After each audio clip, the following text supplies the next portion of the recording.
She was cremated by Hello! Mercury. Thanks, Howard. Hello! Welcome to the Dead Unicorn, where we do not eat our beloved pets. No. We were talking about that before we went live. I don't We know. are not savages. We went to some dark places. We're playing Dungeons and Dragons Spelljammer, which is Dungeons and Dragons in space. I don't know why I say in space. I do know why I would say in space like that. Muppets. It's the Muppets. It's the Muppets. Whew. There's only 3 of us today. It's myself, Tinker. Oh, you don't count, Howard. You're the game master. There's only 3 of us. Steve doesn't count. Us players, player characters. Well, okay. Dungeon masters are players.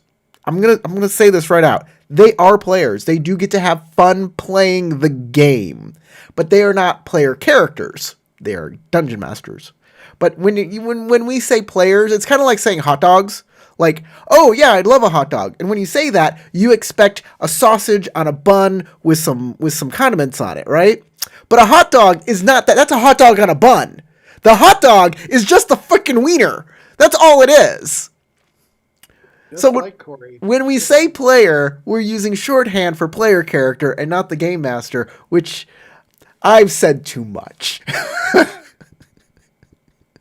Thank you to our patrons sponsoring us. They are right up here in the upper corner. Woo, there they are. Thank you for sponsoring and giving us money. Hey, I have an adventure, a brand new adventure on the Patreon. You can go there and get it for free. It's for Legend of the Five Rings. But hey, maybe you can do a good conversion to Dungeons and Dragons or Adventures in Rokugan, which is a Dungeons and Dragons like L5R thing. That would be cool. I'd love to see that if a fan does that. Anyways, thank you to our patrons.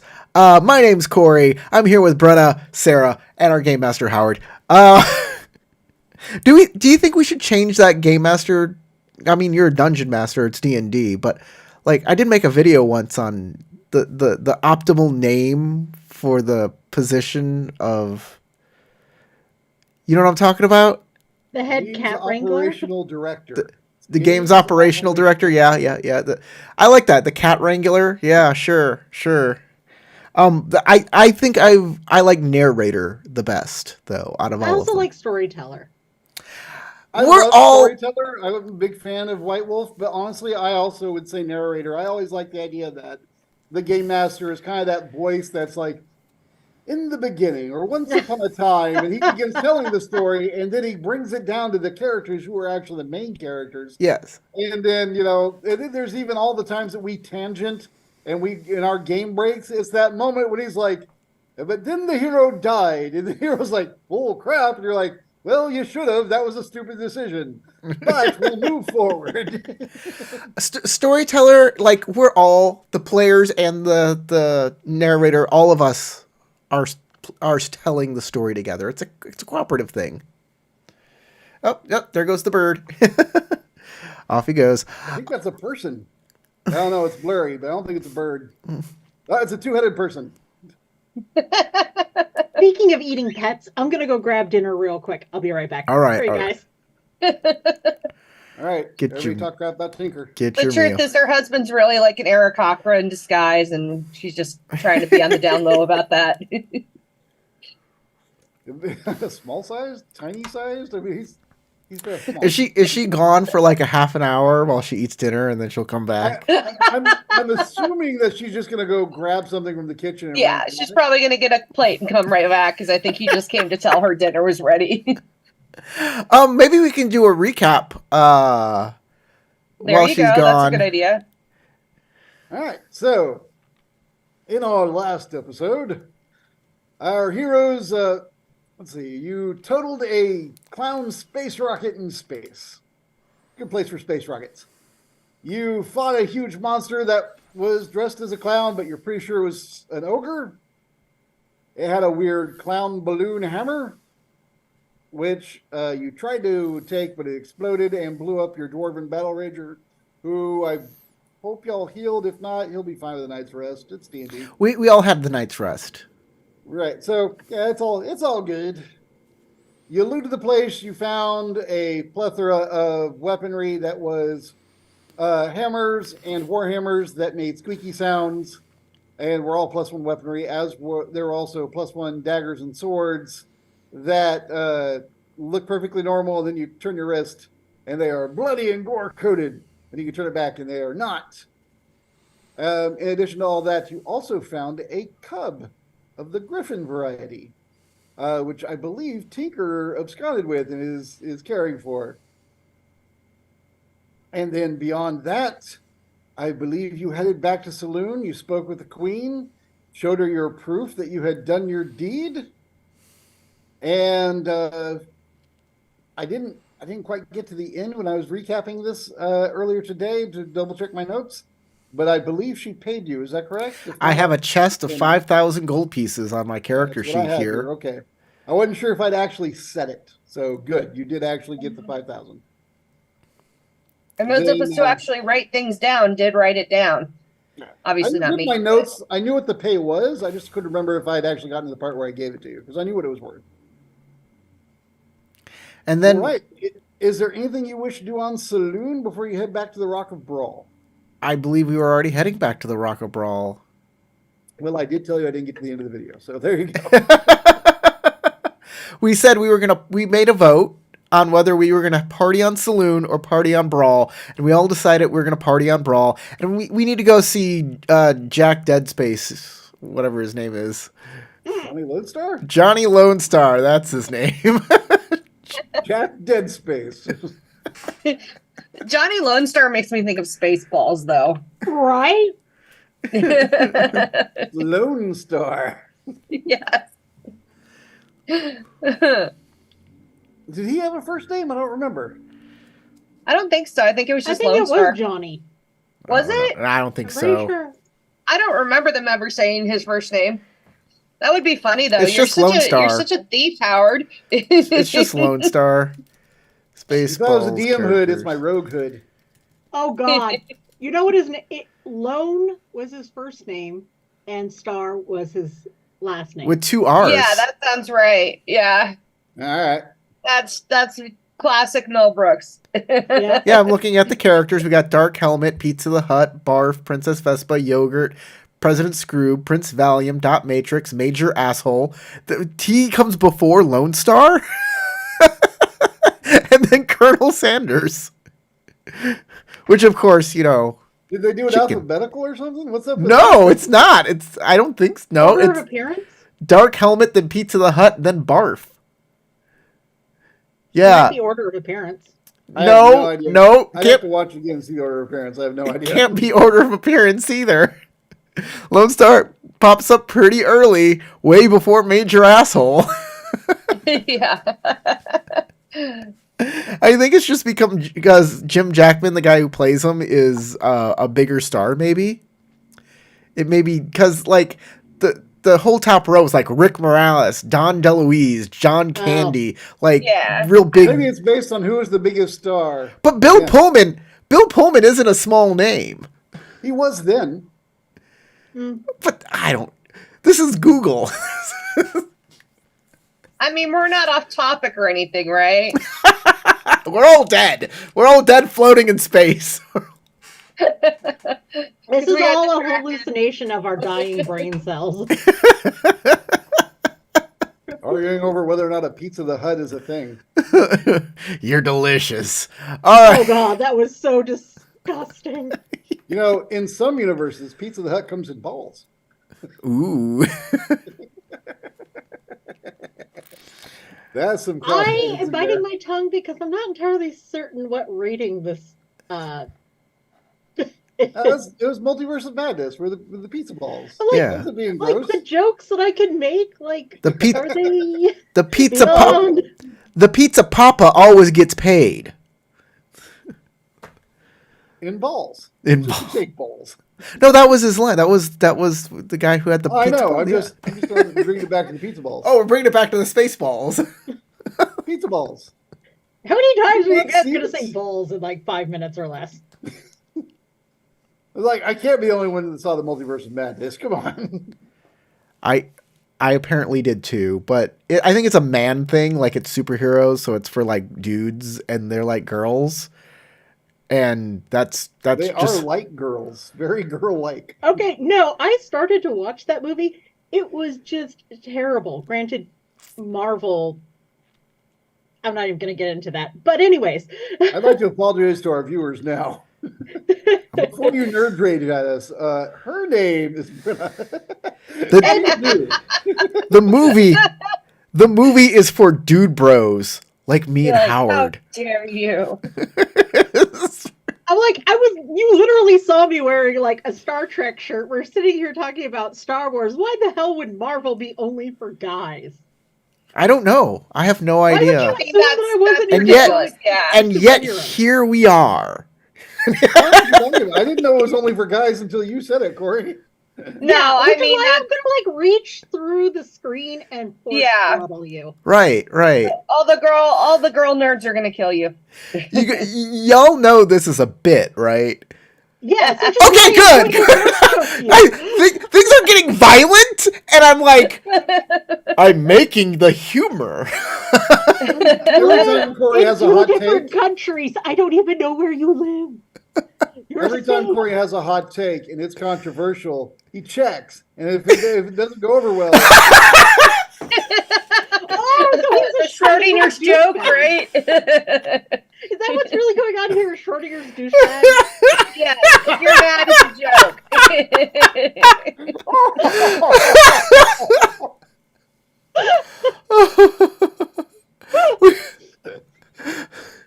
It's like we all can agree that people who keep fish for pets are the worst people, right?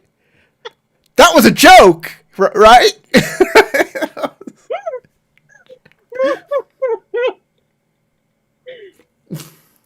so anyway, I'm just trying to come up with an answer with an example that would be like the least offensive thing I could actually. Fish people with fish for pets. Splashy, he didn't mean it.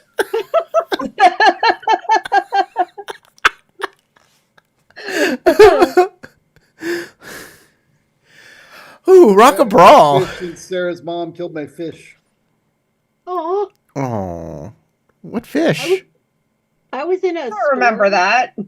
I was in a store yesterday, and they had like a vintage, like, TV, you know, with like kind of the wood paneling on it that obviously was defunct because they turned it into a fish tank with some goldfish, and they were just like checking out all the people in the store. I'm like, that is awesome.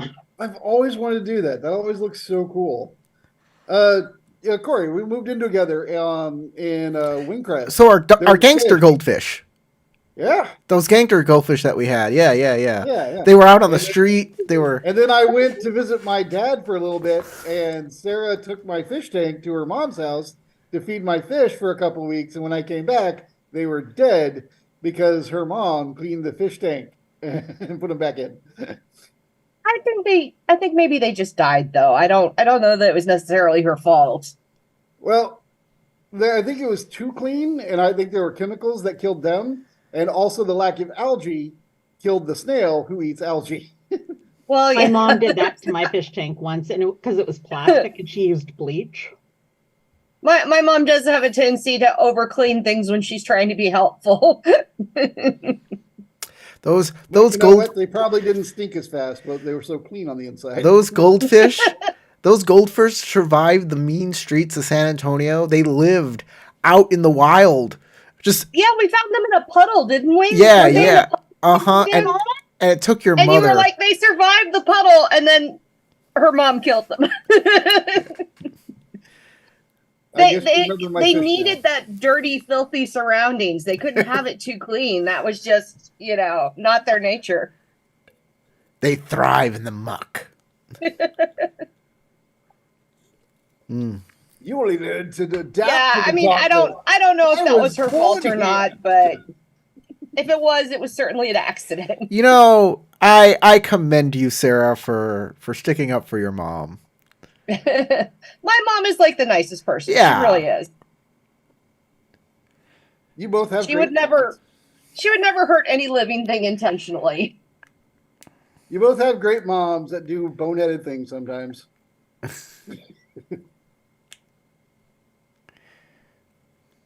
But before we make fun of each other's moms, I feel we should go back to the Rock of Brawl. And we're throwing a 5,000 gold piece cocaine party. No. Speaking of which, I want Tinker to make glitter bombs. Fun. So her bag of holding is going to be like half candy, half glitter bombs. Yeah, why not? I feel like this would be an easy thing for you to craft, unless you're using a special artificer thing to make magical ones. You can make a crafting check. She just wants to fuck with people. All right. Of course. Tinker tools. You make the roll. And if you fail, they'll never come out of the entire ship. That's all you roll that one. Make everyone angry. They will all find glitter on them for the rest of the campaign. You're good. Yeah, that's the whole point, is to make them not until she wants them to. With your bonus of a base of 7, even with a 1, that's an 8. It's not like you just absolutely tanked it. It would just be like you cracked the thing you were putting them in. And you're like, dang it, let me start over. It wouldn't be like oh my god, what have I done? Because Tinker is just better than that. All right, so you are coming up to the Rock of Brawl, and let's see, where are you all on this ship? From Saloon, it's only like an hour flight. It's not a big deal. So do y'all just kind of hang out in the main area where you've been before, or do you all have stations that you go to? Just let the crew take the stations. Tinker's probably going to be making her glitter bombs in whatever corner that she's deemed is now her workspace. It's true. You don't have a forge anymore on your ship. You must really miss that. You were outvoted, I think. Mm-hmm. Forge. All right. Eudora, what are you up to? Just wandering around at this point, taking in the sights. All right. With the exception of Tinker, if y'all need a short rest, you could have one. Although y'all had a long rest already, so you probably don't really need one. So you're just kind of walking on the bridge, looking around, or on the main deck. Beetlejuice?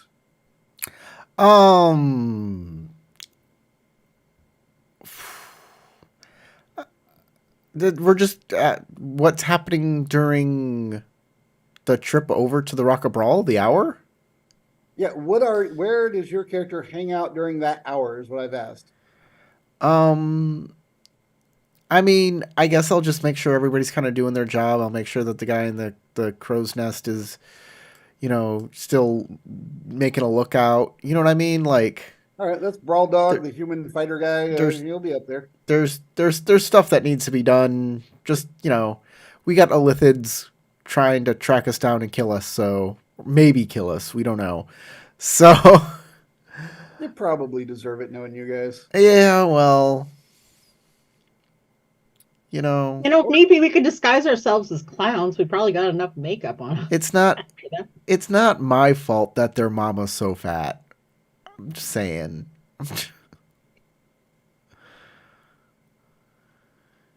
All right. And I guess it's everybody. Everybody else is an NPC or not present. I ran out of PC so fast. I need more of you guys. I'll misuse. That's no good. Well, I have an image I'm trying to share with y'all, but unfortunately, it's not working. Oh, I think there's another way I can do this. I'm going to give y'all I'm going to make a, what do you call it? Share screen? An NPC. Handout. There he goes. Handout. Hey, that'll work. Ooh, a handout. Yes. I don't need your handouts. I got bootstraps. You should be able to send it via the Zoom chat. Oh, I was trying to put it into the game to share with you. All right. Let me. All players can be edited by just me. You don't need to edit it. It's just a picture. Dave. All right. It says mysterious note because I got to change the title. But if you bring up the mysterious note, Eudora, you walking around the main deck, see someone climbing over the edge and getting into your ship, or getting onto your ship. I will investigate further, try to figure out what's going on. Did you open the mysterious note? Corey, sure. You can open it and show the folks at home if you like. I have it open. I'm showing them the folks at home. All right. I feel like the lack of response from Sarah said that she did not know what I was talking about. Where am I opening this from? All right, journal. It's the third icon on the top right here is the journal where you go to your character. You should see something that says. Oh, okay. Yes, I see it now. All right. Thank you. All right, cool. Open that up. Oh, so it's a clown. Okay. Yeah, that's no. We're not okay with this. Not a fan of clowns right now after everything we've been through. It's in fact, my reaction is kind of kill it on sight if I see a clown right now. Right? It's a clussy. That is you see, and you can do as you wish to do. I'm gonna call around to the rest of the crew to alert them. You see her facing you. So if you start yelling, it's just straight initiative. If I start yelling, what? Initiative. Because she's like, hey there. And if you just start yelling help and going into initiative, please roll initiative. Okay, I'm going to roll initiative then because I'm absolutely going to attack her. There's no scenario where I'm not going to attack this clown. After that nonsense. But I'm also going to be trying to summon help as I'm. To be 100% clear, you have never been attacked by clowns. Y'all have only attacked clowns. I mean, that is fair. I told my gunner to fire a warning shot, and they fired a warning shot straight through their ship. But they were eating children. They were eating children. They're evil. We didn't know that at the time. We do now, though. You said fire a warning shot. I asked Eudora where the shot went, and she said right in the middle. Oh, yeah, I know. I 100% know what happened. You also described them as demonic. You did. This clown does not look demonic. You described them as demonic evil clowns who are eating children. So, I have very distinct opinions about them at this point. I never said eating children at that point. Yes, since then, you have. So First off, when I said to fire a warning shot, we didn't know they were clowns at the time. We just saw this big coney, colorful ship. So I don't even want to hear this revisionist history that we're getting here, okay? Oh, and this clown on our mysterious note here, she does not look demonic at all. This is a 100% clussy right here. Oh, that's changing our rating. And I was like, where's the line before I make this joke about balls? Hey, I'm just saying, this is the word of the year for many dictionaries last year was the suffix ussy. Just saying. Yeah, and still, that is an NSWF, whatever, not safe for work. I can't say the letters. I have to say the words. Sure. That's all I can tell you is my character's reaction. My character does not have good feelings about clowns right now. So on her initiative, she's going to be screaming about clowns and attacking. That's just. Clowns from outer space. As you start screaming, we go into initiative. She beats you in initiative, but she goes on 16. And nobody else needs to roll just yet because you aren't there. The closest will be the guy in the crow's nest and Beetlejuice, who will be able to join next round. But we'll get to y'all in a sec. She laughs. Hang on. Now, I don't come to fight. I just need some help. Y'all blew up my ship.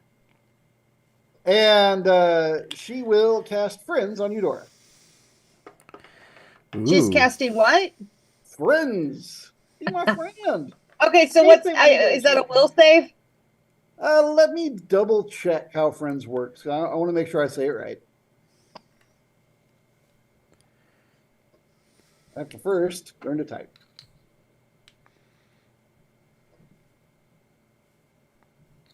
No, she casts it on herself, so you don't get to say. You don't get to save. Sorry, my bad. She casts it on herself, which gives her charisma advantage, and she just seems really friendly and doesn't seem very hostile to you. And I can make a charisma challenge to you. Essentially, I'm going to try and persuade you that I am harmless. You don't need to kill me. That's really my goal here. Please don't kill me. Harmless child murderer. Got it. You don't know what she did.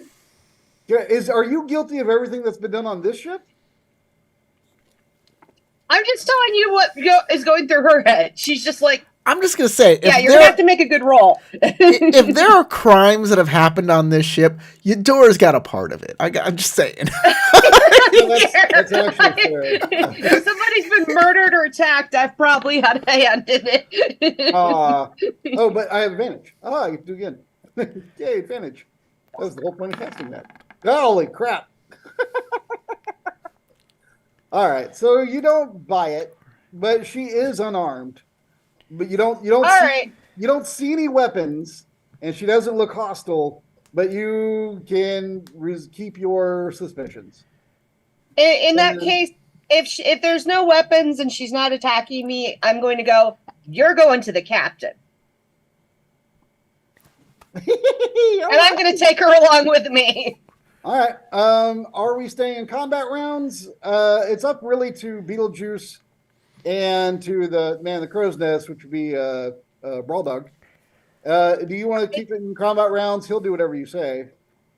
It's the whole, well, then you'll come along with me to see the captain quietly and you won't complain, right? If you're friendly. She is nodding her head in agreement already. I feel like we can just drop the combat rounds. Corey, you're probably headed there in the moment. Sure.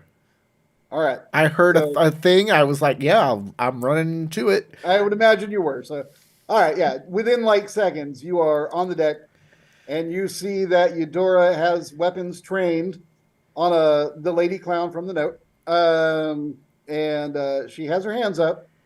Does not appear to have any weapons on her. And she's smiling real big, but she kind of does that by default. Oh. I'm not looking to harm no one. I just need some help. Someone done blew up my ship. Hey, Eudora, who's your friend? She's not my friend. She just showed up on the ship. What? My name's Luna. Luna Teak. How can I help you? Captain Beetlejuice, and this is Dora. And I guess you're a stowaway? Well, in my defense, your ship blew up my ship, and there wasn't anywhere else to go. I kind of grabbed onto the side there. Right, yeah. I'll get that. All right. I guess we can drop you off at the Rock of Brawl, but I'd like to ask a question or two, if that's all right with you. Oh, sure. Hey, were you helping out? Were you helping out anybody on the saloon there? That You know, it's funny you should ask that. We intercepted a message that was just begging for help from some people that said they was oppressed, and we were gonna go see what was going on, and then you just showed up and blew us up. We don't know what happened. You didn't have any like cargo or anything that came with that note, right? Any cargo with the note? No, I'm not sure what you mean. So we were hired to stop cargo going to these oppressed people. They're basically the old royalty that Eudora, you could put your weapons away. She can put her hands down. So the people who When she puts her weapons away and the woman puts her hands down, y'all will feel that she also releases the enchantment, and you are aware that she used an enchantment to try and keep you from shooting her. Haha. You You feel that effect drop. So it's like a complicated political thing. Basically, the old guard got ousted by some new people. The new people are kind of nice, and I like them a lot. And the old people are like, no, we're oppressed, and we need supplies to form a rebellion. And that's what that letter was for. And we thought you were hired by them to run them supplies, and we were stopping that. Oh no, the note we found said something about making elves get in touch with their gods or something. But we felt that if they were oppressed people, see, we are devoted to a religion of chaos, and helping rebels throw down, tyrannical governments is chaotic and fun. Ah, well, you were being bamboozled there because this was the old guard. They're even more stodgy and stuck up and set in their ways than the new one. That said, like, both of them are kind of lawful, and they wanna make their own rules and structures. So I guess you wouldn't want to be on either of their sides, or just throw it all into chaos, I assume. But yeah, they're kind of my friends, and I'd have to step in. We'd still have to fight. So I guess it was inevitable, anyways. Well, all right then. If you're headed for the Rock and Brawl, I know that's fairly close. It's one of them tiers of Salem. So you can just drop me off there. Sure, I mean, I'm sorry your ship got blowed up, but like this. Yeah, I will miss my children, but I have ways. I'll have more children again soon. Right, all right. Well, we'll just let you off on the Rock and Brawl, and we'll just forget. Hopefully, we'll never see each other again. All right. Well, I guess I'll forgive you. Chaos be chaos. And she gives you a salute. Okay. Hey, you don't mind if I keep Dora with you here? We're just gonna keep an eye on you. I love bunnies. Great. Hey, Adora, just keep an eye on her. Make sure she doesn't do anything terrible to the ship or cause chaos here. If she needs to cause chaos, give her like a really big tangly piece of string she can, or not a tangly one, a regular piece of string that she could tangle up into chaos or something. Just introduce her to Tinker. I think you're mistaking her for a cat. I'll take her to Tinker's workshop. I don't know if that's the best idea, but She'll feel right at home. Quick, to the grenades. Please just make sure that you don't harm the ship in any way. Be mindful. Somehow that's your only concern.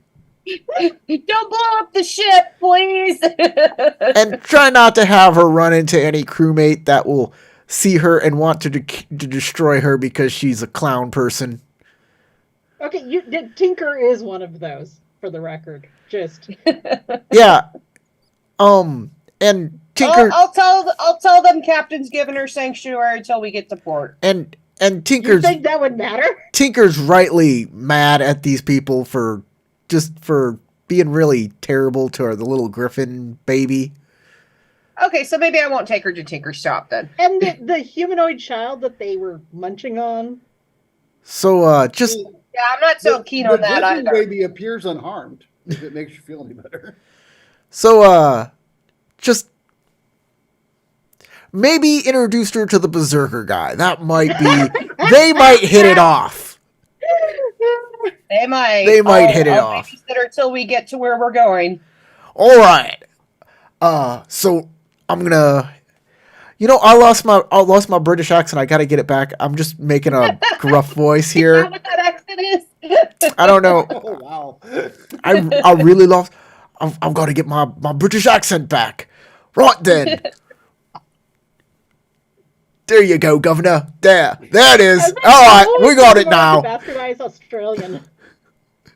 It's not Australian. It's always Is it been like a Cockney accent? it's always been Cockney. Yeah, that's what Ramush is. He's a Cockney It's a accent. flavor of British. It is. It's Yeah. 100% British. It's Cockney. All right. And I won't get into my opinion of the Cockney. I have opinions on the Cockney accent, but that's neither here nor there. I leave the clown to Adora, and if she needs help, she can contact me on the Ramoosh phone. And I'll start spreading the word that there's a clown on board that we're giving a ride back. I'll start going around and telling the crewmates. So The crew is surprised. I mean, if she's not harming anybody, I'm not gonna do anything.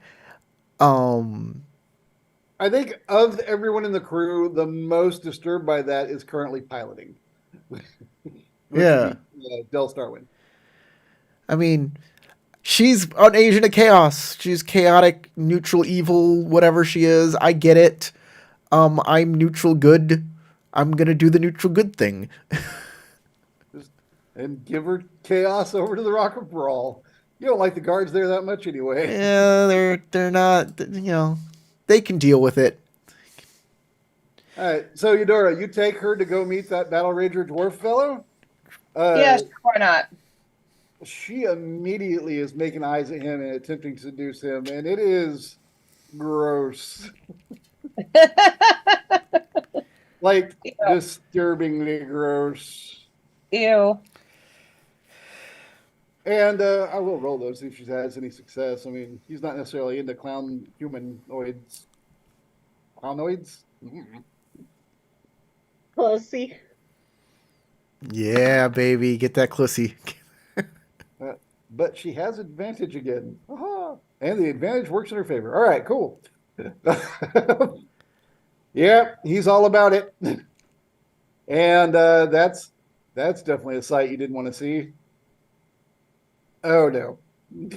And we won't go into it because I really don't want to describe. And NC. Yeah, please don't. I will do my best to keep an eye on her while not actually watching whatever it is they're doing because I don't want to know. She has partial cover from your forearm doing this. Oh my God, no. My ears are like covering my eyes, but ears are like. It's guys. It's tasteful. There are clown noses on the nipples. There's like instead of a climax, it's just a squirting flower. That's That is a exactly what I climax. was saying. Somebody's never seen a Georgia O'Keeffe painting.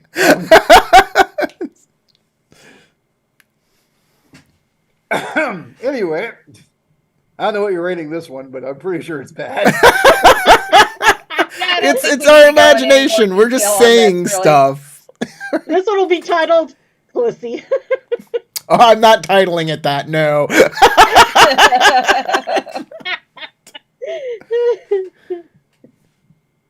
All right.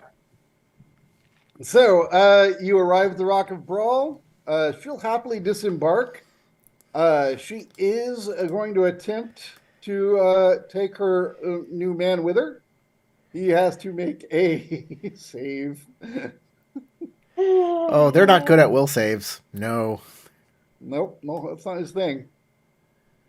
Oh, wait, I actually put his character sheet into the system. Hang on. I was about to just do random rolls. Here's Galdar. Galdar the Battle Rager. It's loading slow. Rizma save. Oh, good. It's -1.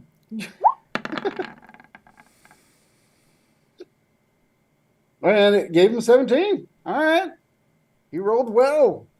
Galdar he's very tempted, but y'all have promised him chaos, and he's already signed a contract. And he'd end up popping all Yeah. over balloons. It's a demonic contract. Who knows what'll happen to him if he just bails on the contract. Right? You throw that in there, and he has no idea what to do. I feel like you're trying to give him disadvantage on his roll. But But he did roll a 17. He resisted her feminine wiles, and he will stay with you guys. Good to hear, But he because did have a heavy makeout session. There's a lot of like, white and red stuff on his face. right. We don't need to hear about that. I'm super glad that that's makeup and it's not, like her actual Is it skin. It's actually pollen. That's how she reproduces. Right. They're like, fungal spores. Oh God, zombie space fungus class. Sure. Right. Okay. All right. We'll get a party together at the Happy Beholder and we'll buy everybody's like 5 rounds of drinks and everybody will have a happy good time for the evening. Because we have to have a party because we defeated the clowns and we got a good haul from it. Makes sense. Pretty good haul. Yes. She also goes to that one place that's known in the Rock of Brawl to be friendly to absolutely everyone, which would be hilarious that she's now going to attend the party for her own clown defeat.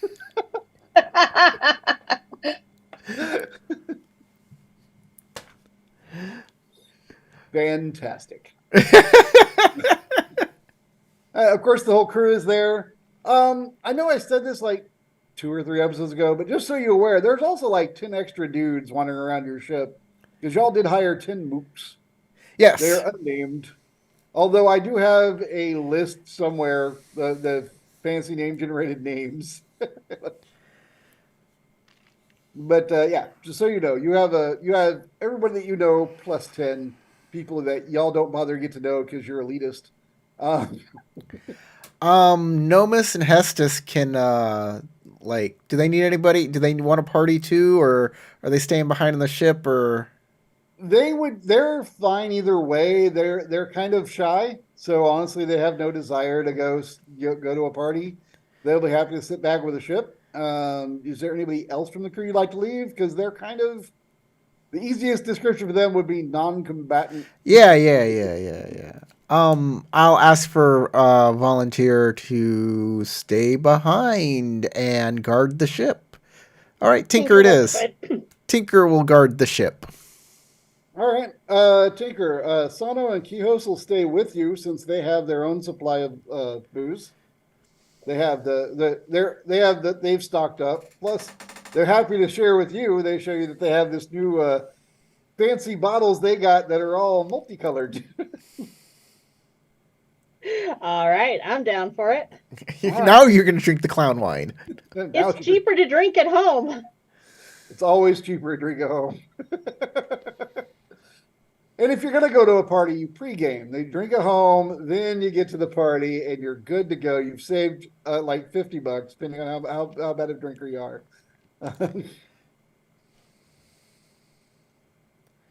All right. So, yeah, sure. Sano, Quijos.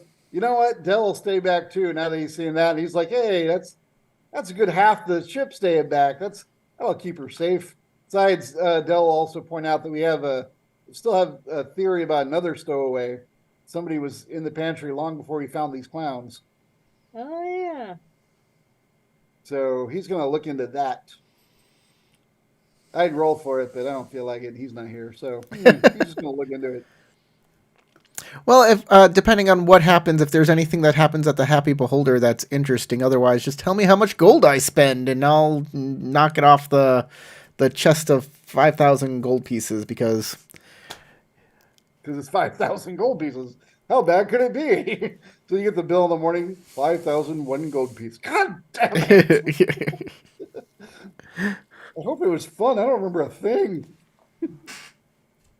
All right. So, I mean, with your crew, you're looking at about like 15, 20 people. Then about 4 people staying back or whatever. At most, for like 5 or 10 gold, y'all could have a pretty wild night. Now, if you want to get into like the top shelf wine and the hookers, that could run you up into the 100. But otherwise, like 10 gold or 10 gold should do it. All right, great. everybody will have an insane night on Gold, and it'll be a hell of a party without getting crazy. And you can always make them spend their own shares if they want to go and get hookers and whatnot. Yeah, of course. That's okay. Sounds great. However, if you think about hookers, the beholder, one of the eye stalks will point at you. No. And then you have thoughts. Well, not you, but anybody around you, and tell you where the hookers are. Not you, because you're immune. Unless he's looking his magical anti-magic eyes. Oh yeah, at he needs his big eye to look at you, and then his regular little eye can look at you. Yes. The big eye has to talk to you. For those at home, he's wearing an invisible helmet that blocks thoughts. That but the beholder can cancel magic. Yes. You make everything so hard, Corey. I don't like That's things. what you said. Wait. Don't like things reading my mind. Yeah, how much easier it is to run a bar when you just know what everybody wants and you just telekinetically send it at them. You know what? I'm gonna say something very controversial. I don't think psionics have any place in a fantasy campaign. I think psionics are like a science fiction thing for like the X-Men and Star Trek. I think psionics have no bearing, should not be in Dungeons and Dragons at all. That's just magic. That's all it is. But this is Dungeons and Dragons in space. I know it's straddling the line there. And then I'm gonna put on that. I can understand kind of what you're saying, except the idea of telekinesis when dealing with creatures from other realms, I really don't have an issue with it. It's fine to me. I just don't mind the idea that their minds are just capable of things that our small human minds can't imagine. Because if you imagine the size of a beholder's brain looking at that thing, sure, probably. Maybe for some of the more insanely wilder things. But, like, they brought psionics down to, like, an everyman level. So, like... It's pretty big in, like, Dark Sun. I remember that. Yeah. Well, there was a reason for that. It's because there's, like, magic was destroying the world. So, but we still want you to have superpowers. So here's psionics. Oh, you can still be a mage, too. It's just that it was sort of like how they're like, hey, you know how good the Jedi versus the Sith, and the Jedi are, helpful, and the Sith are evil. But in Dark Sun, it was the mages are trying to help the land, and therefore they suck. Wait, what? But the bad mages are awesome. Oh, no. That's not balancing it at all. It wasn't well thought out, I don't think. It basically discouraged you to play a caster. Oh, speaking of that, I looked up Braum. He's alive. He's not dead. Braum? A couple episodes ago, we said Braum was dead. No, he's not. Braum, the artist. Oh, you were talking to Keith, I Keith, believe. yeah. Keith said Braum was dead. He is not. I looked him up. Back from the dead. Good going, Braum. I know you're a fan. You definitely watch, right? He was very mad. Very angry that we said he was dead. I'm sure he was. Hey, you know what, guys? Whatever the reverse of an F is in the chat, Braum's fine. I don't know. Would you be mad if somebody was like, "Oh yeah, Howard, he died like 3 years ago"? I'd just be like, I'm still here. Yeah, you're I mad. have actually had that happen where somebody thought I was dead. And it was an awkward conversation, but it was sorted pretty quick.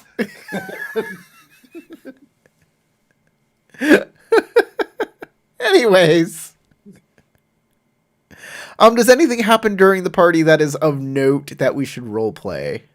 Well, because this is something I want to make clear is inside that particular tavern, folks are generally super safe. It's on a seedy side of town.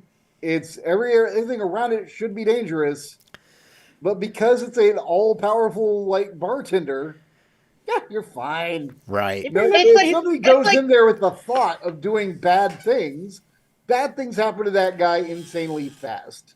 So it's like Forget Carrot that Toss fact. an angel, right? Yeah, basically. Magically protected. He's his own bouncer. Yeah. I mean, you literally get lifted up and tossed out the door if you're lucky. If you're unlucky, you can just get zapped. He was vaporized.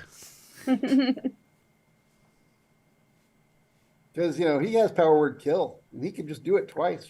That'll get most people. Well, twice per day. Yeah, but if I do it twice on the same dude, boop. Because I'm thinking you have to have over 100 hit points to survive it initially. I haven't looked it up in a while, but And this is why Tinker has made friends with him.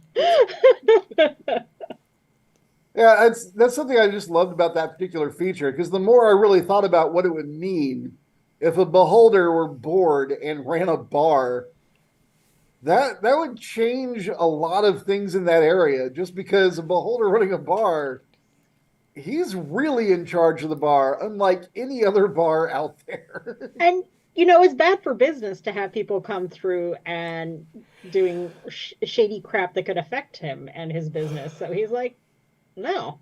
And he doesn't actually want to make an enemy out of the people running the Rock of Brawl, because even beholders are aware that they can't take on full armies. So if he did anything bad enough, they just like, he has to go, and they start summoning an army to take him down, that's different. So yeah, it's an interesting ecology to put that together like that. Mutual non-aggression, at the very least. Yeah, I think there are probably a lot of people on the Rock of Brawl that are horrified that there's a bartender that is a beholder, but what are you going to do about it, really? Especially when he pays his taxes.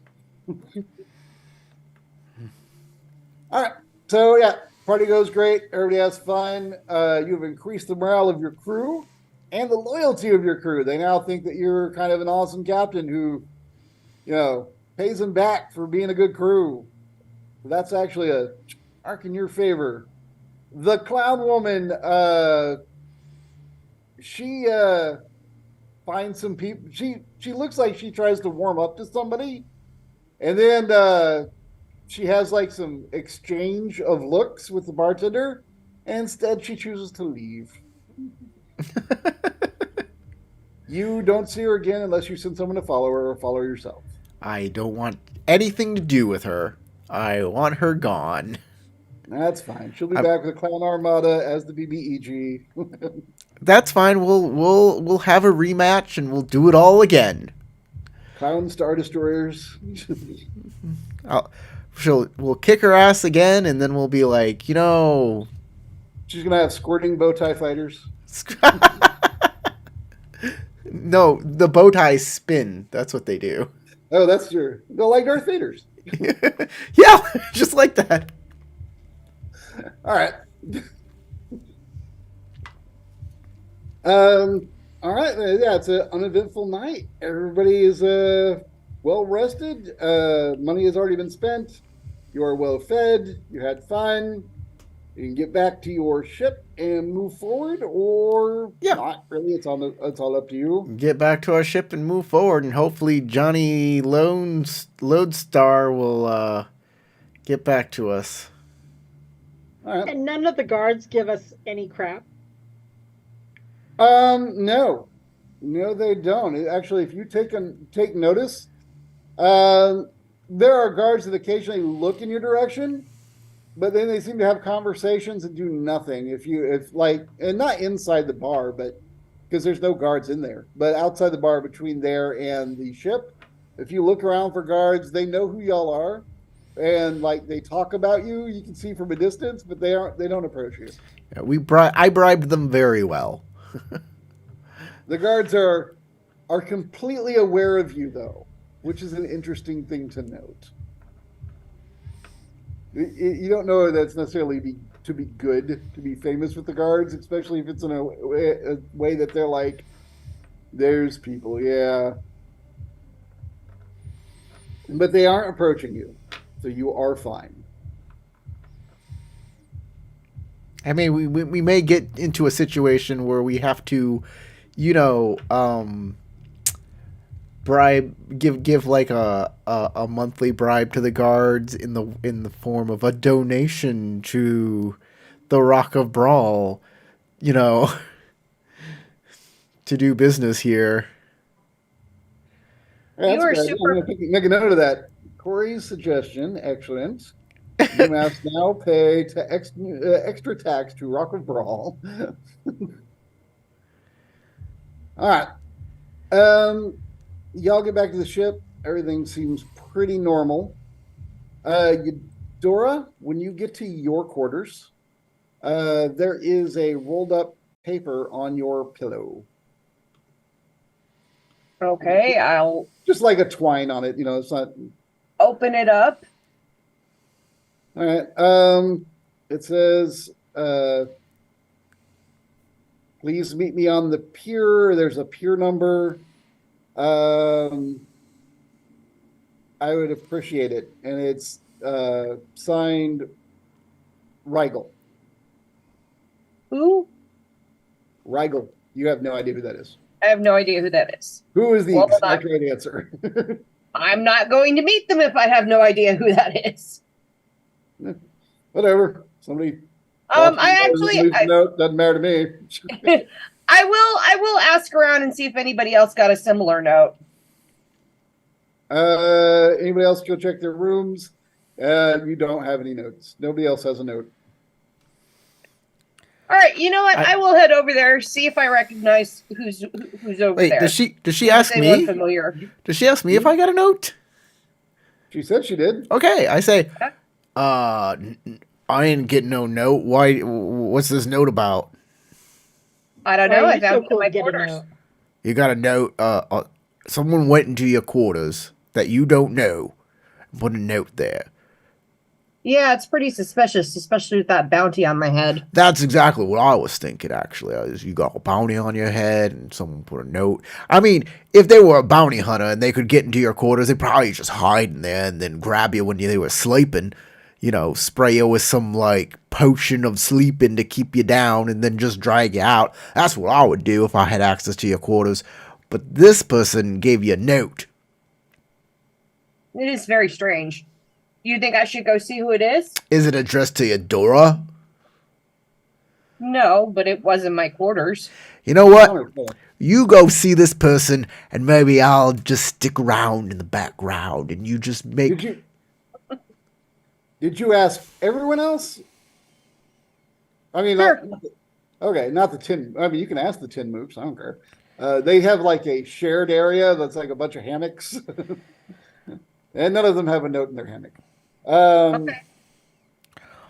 I'm gonna stick around in the background, and you make no mention that I'm there. How's that sound? Fair enough. Sounds great. I will say that Dell will ask if anyone else is capable of being invisible, and Dell would offer to, if you need a rat or something small like nearby, he can do that. And then Brawl Dog, the fighter guy, is like, I can just hide. I can follow you and hide. It won't be a problem. Just get behind like a pier or something. They got those posts. It's fine. It's all right. I can hide. I'm much better at it. Okay, I can take care of myself pretty well. I'm not too worried. Yeah, she's a fighter too. What if I stay like 60 feet behind and just look to make sure it's not a trap and like there's a group coming from another direction? Maybe we could take someone who's a little more subtle. Tinker, do you want to come and maybe you could be the lookout and go for help if need be? Your next idea of subtle is the person who's got 250 pounds of glitter on her. Yeah, that's a good point. You're not exactly subtle either. No, she is capable of doing that. It was just the whole tinker and subtle in the same sentence. Brawl Dog is wearing studded leather. He's not like clanking around in armor. Yeah. There's nothing about him that makes you think he's not subtle. Well, if I had someone who could go for help if need be, then I'm sure, Wouldn't be an issue. We'll just Yeah, just follow from a distance, see what's going on. He'll be fine. Sure. He's in the background going. we'll Have like half the ship following me at a distance.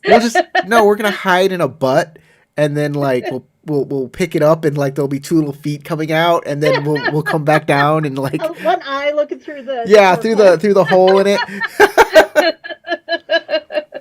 Yeah, it's so subtle. So subtle. Who would ever suspect that? Okay, so who all is going? I'm assuming you'll accept Delrat.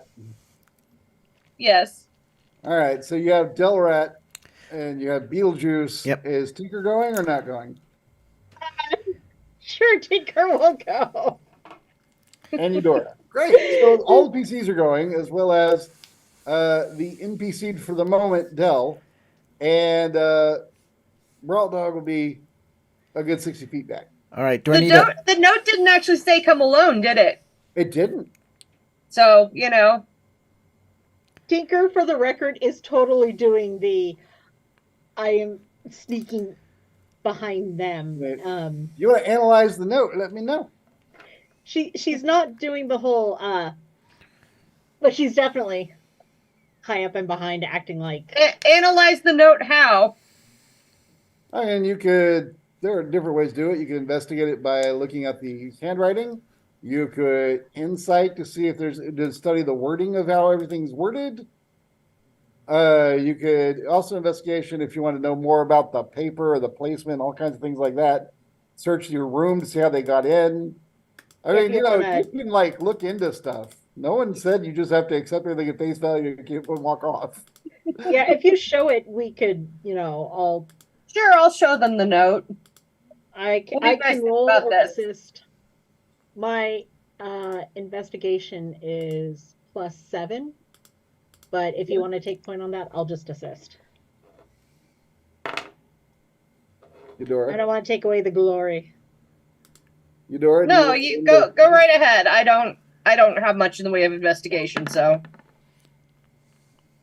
So then, Tinker, with her help, you have advantage.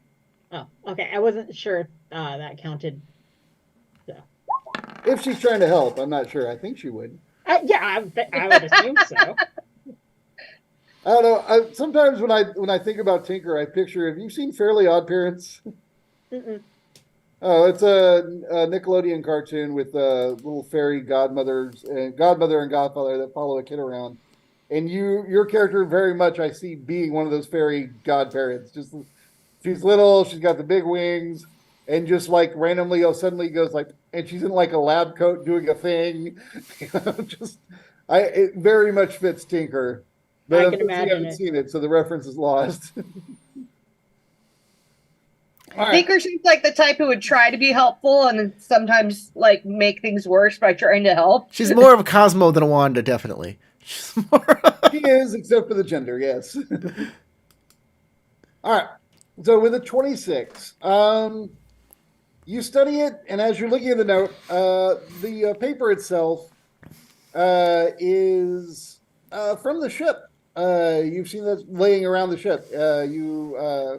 There were piles of this paper next to that machine that used to print star charts. Probably would normally be used to print star charts, but demon contracts. But this was just an unused sheet of paper from your own ship. And as you look it over, the scrawl is poor but legible. It is in common, and there's almost like this party that's like, man, I haven't written like this since I was a kid. This is like some childish scrawl. Is so just pathetic handwriting. I think with the 26, that's probably all you can get. I mean, that's all I can think of to give you, because it's a really high roll. There's just only so much you can get from a sheet of paper. Smells of daffodils. No, it smells like paper. I'm not frickin' Sherlock Holmes. Right. All right. I share that.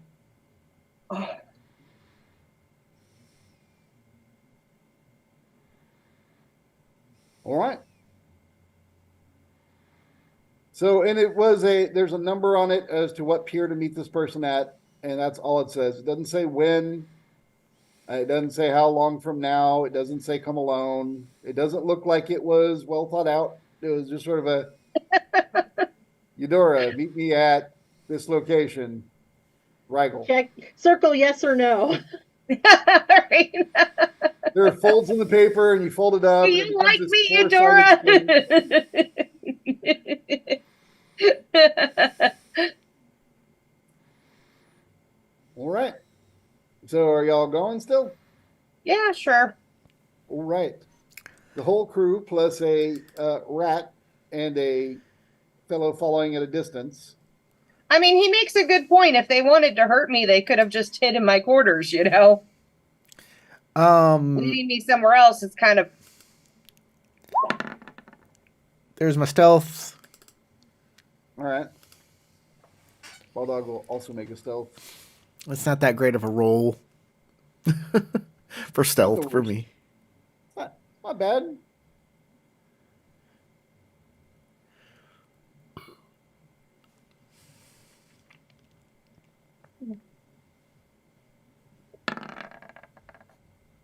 Bulldog. Wow, he's really just inside your shadow. Wow, he's as good at stealth as I am. I didn't think he was going to be that good at stealth, but boy, he has stealth skills. He does indeed.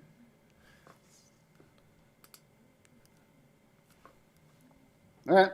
And then the rat doesn't bother with stealth. It's a rat. Is somebody carrying the rat, or is it just going to scurry?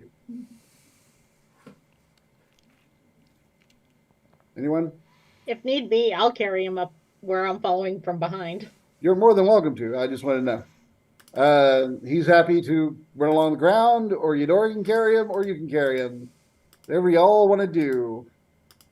Looks like he's riding on Tinker. You're his mount now. I mean, I suppose it's only fair from all the times I basically sat on his shoulder, I think. So he's on your shoulder, like peeking over. There was that one time you rode him like a mount, wasn't there? Yeah, that was when y'all were in the temple and escaped through the skylight. Oh, yeah. And ironically, I think that was the agreement, is that you would switch who was mount next time. But I don't remember. Did you carry him or did he carry you that time? You know, I think it was me to get him down. Because he couldn't get up there, so I had to get him up there and then down again because we couldn't go through the main door. Right. Okay. So it was you then. So that's 2 rides he owes you. I'm keeping score, man. All right, Eudora, you get to the end of the pier. You walk out there. There are guards along the boardwalk. I mean, they're not. They're just doing their job. They're not like paying like particular attention to you, although they're aware of you. There's it's getting late. There's the fishermen are kind of packing it up. Wait, there's no fishermen. What am I saying? Really, fishing in space? Come on, brain. I mean, Dear God, put it back. It's Dungeons and Dragons. I mean, they could be fishing in space. It could be, but for just a moment, I forgot this is not that kind of dock. I was picturing, something like Cthulhu. Oh dear God, put it back. So I'm picturing like a pier, and the big boardwalk, the piers, the multiple boats. So my brain immediately went, well, there's going to be fishermen. No, there's not. All right. So there's space whalers. Space whalers. There she blows. All right. So yeah, so you do see some fishermen coming back, but they have a load of something in a net that you don't want to know what that is, but it smells rank. It does not look like a fish. And there's too many eyes looking at you. Too many eyes. All right. It looks like star rose, just a big old nest of, starfish with single giant eyes in the middle. Sure, that's safe. Yeah. So, yeah, you get out to that pier, just counting the dog. Yeah, there it is, that one. There are people sitting out there, a couple guys out smoking, and then at the very end of the pier, that looks like you see a figure out there. I can't really make out much at a distance because the pier's like 100 feet long, and even with dark vision, 60 feet your minimum, your maximum. Unless y'all put on your masks, because I think your masks go further. So you're walking down the pier, trying to peer into the darkness. The person at the end of the pier is wearing a hooded robe. But Totally they subtle. turn. They turn, and you're aware that this person is aware of you, Eudora. I'm aware of what? You're aware that this person is aware of you. You know they know that you're coming. Okay. Because you didn't roll stealth, so And as you get closer, this person starts to look like they're not too big. You would say maybe 5.5 feet tall. Maybe a little bit wider than a normal humanoid, but not a lot. You get closer, they have their hood pulled, so you can't really see a lot of detail. And they kind of do this and like look at you, and then put it back down, and you hear a little voice say, "Hello, Eudora? Yes. It's Eudora, right? Who are you? Rigel? Do I know you? Kind of. I know you, but I don't know. Are you a Lonway? Seems Am I like a what? a Lonway. Do I know what that means? Yeah, you've heard that name before. What's it mean? You really don't remember? Oh, that's bad for you. Would you like to make an intelligence roll before I just give stuff away? Okay. Sarah's memory is terrible.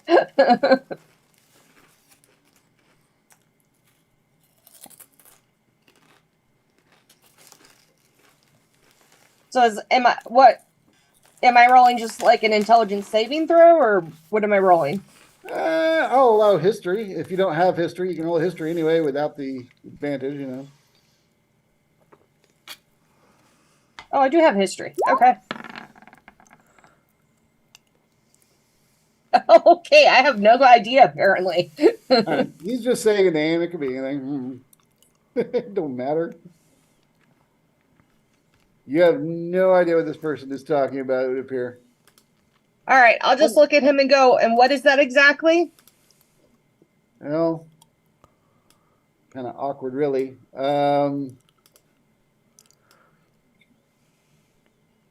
You?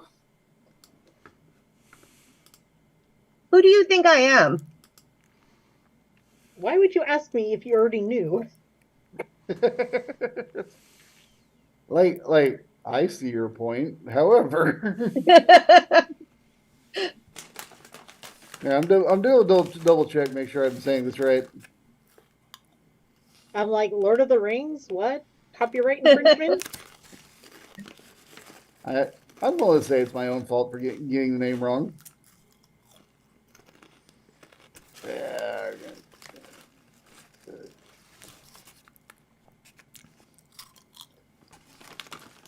My notes on this campaign go back really far. And you expect me to remember things that you didn't remember in your notes? Well, they pertain to you specifically, in my defense. Does have a point there. It was, I think it was a Lonway Inway or something like that. It's your name. The name of the woman that's hunting you. Oh, okay. Gotcha. I could be saying it wrong, but clearly you weren't even on the same page. So I don't think I'm that far off. Yeah, I didn't remember what her name was, so Yeah, she's saying the name of the person hunting you, which would make Gotcha. sense. Okay. Think about it.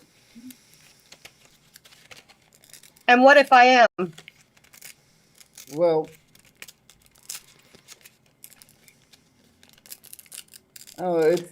it's this is really confusing. But she's my aunt, so you're my aunt, maybe. But you don't seem to know it, so maybe I was just wrong. So I could just leave you alone. I think he's a little touched. He looks up. Oh, um, not I'm not crazy. Just in the, it's just things are weird where I live, and there is a woman who looks like you, and I thought that maybe you were her, but you're not. So I'll just leave. No problem. I just Right. Okay. I'm taking my cue from Eudora here. So is this person a heron gone? You're not real sure. If you ask him, Why don't you give me a better look at you so I can see if I recognize you or not? all right. He pulls back his hood, and his face is definitely very rabbit folk like.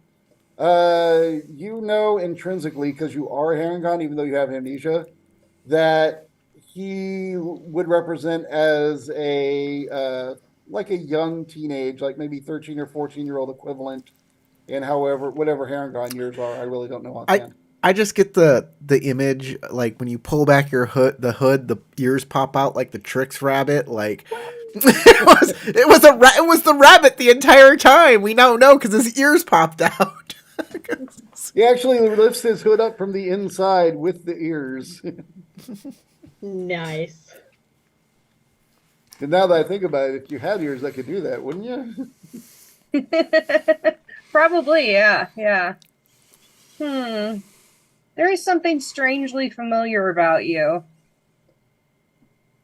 You could at this point to recall something that is lost to your brain, make an Hmm. intelligence. I'm gonna say saving throw.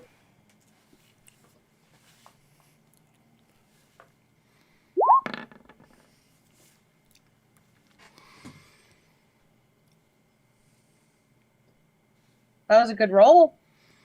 Oh, nat 20. Look at you. All right. When his ears lift that thing up, you actually have like you feel for a moment for this child. Like this is someone you feel like an immediate emotional connection. You fully recognize him. The name Rigel is correct. You know that's his real name. And you just have like this instant flash of memory of you like reaching out and like tussling his hair. You have met this child. You definitely know him. Tugging on his ears. You remember like cutting up food, like you cut up some carrots and made a plate for him because I that's get the idea, yeah. you know you people. I'll look at him and say, I've forgotten a lot of things recently, but I think I remember you now. Do you need help?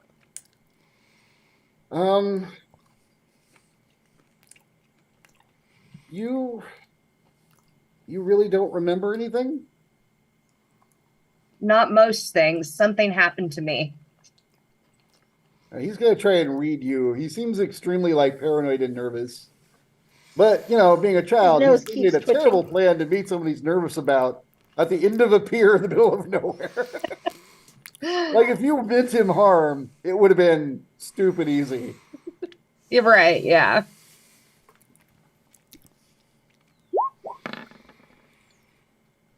Yeah, he looks very distrustful. Natural one. He tries to read you. He's like, "This is no, this is bad. I'm sorry. I'm just gonna go."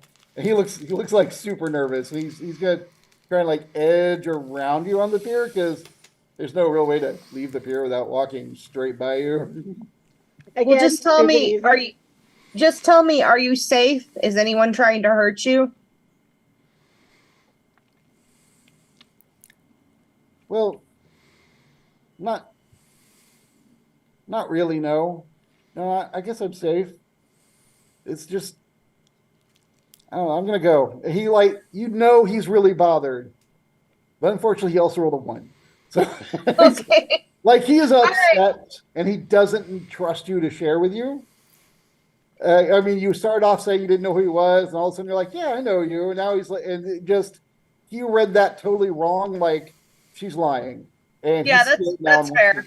That's fair. That's okay. I let him go if he wants to go. I'll follow I, him I from offered my help, so you know.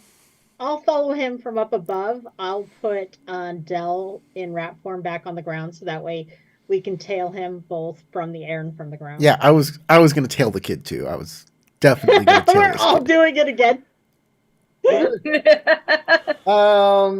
I guess Tinker, you and Beetlejuice make stealth checks.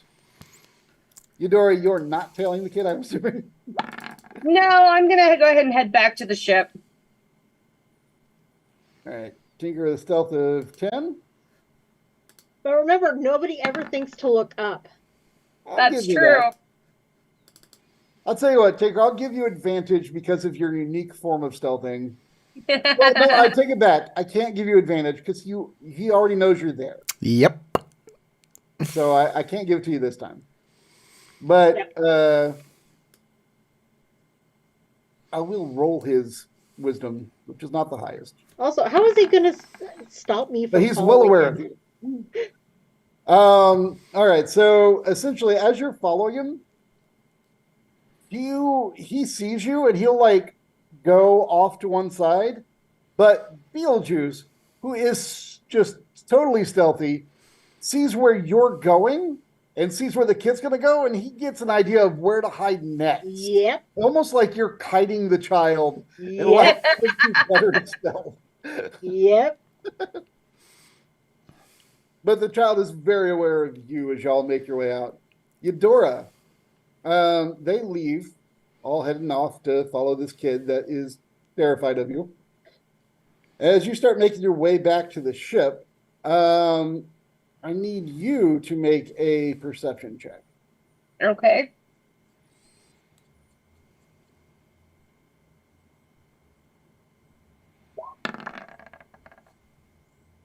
All right. Essentially, go ahead and roll initiative.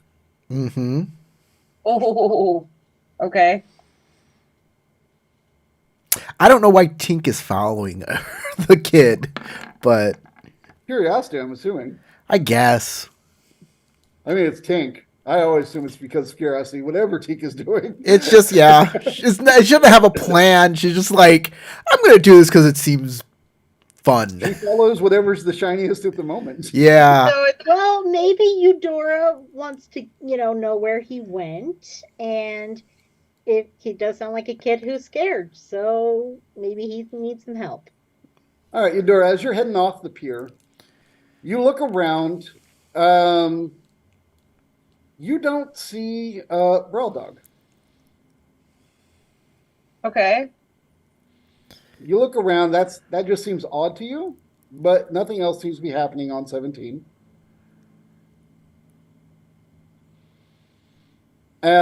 Is there anything that you want to do in this moment? You know that Beetlejuice and Tinker went off following the kid. Well, you know Tinker did. You would assume Beetlejuice did, probably. Maybe Braldag did too. You don't really know. Well, There was no communication. I'm guessing I'm about to get jumped since you just had me roll initiative. I did, but that's the way they do it now. There's no surprise round anymore. I just ask you what you're doing, unaware that something's about to happen to you. Which it really feels like the same thing if you think about it. I don't really know that I can plan any kind of action if I don't know that I'm about to be attacked. So, all right, and I appreciate your honesty in that. All right, so yeah, and with that, I am going to attack you. And also, I would like to say, sorry, Sarah. No, you don't. You lie. Does 15 hit you? Because it's actually kind of shitty. Oh, I have advantage because surprise. All right, 15 was the better of two rolls. Does that hit you? yep. It does? Oh, okay. Oh. Sorry. The short sword is a D6. How do you... I was trying to see if there's actually a way to add extra D6, but since short sword is D6 anyway, I'll just add the extra D6 directly onto the first D6. So it's actually kind of easy. And roll it.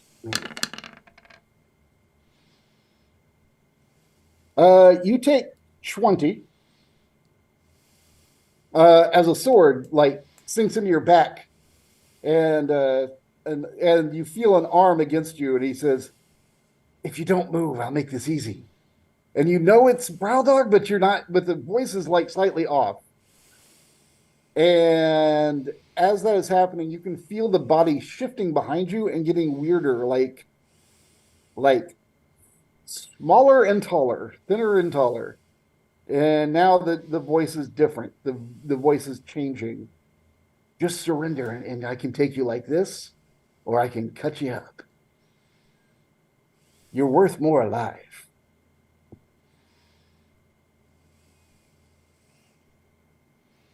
All right. So do I have an action now? Yeah, it's a new round. It'll be your action.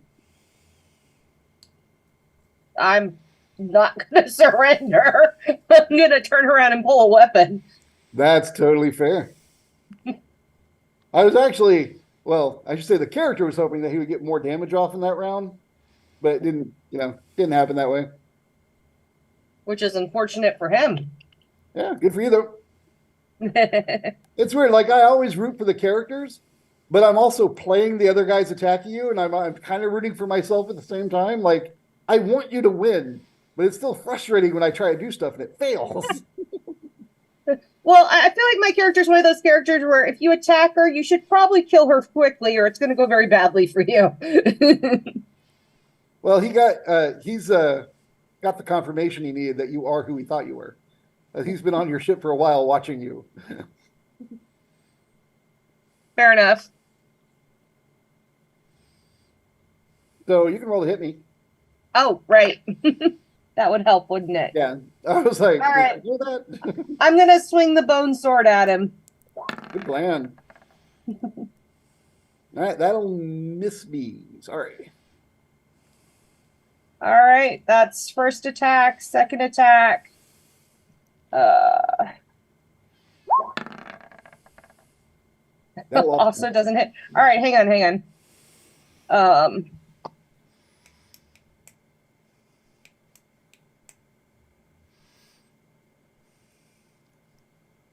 Oh, I forgot I have this. I have something I could have used to like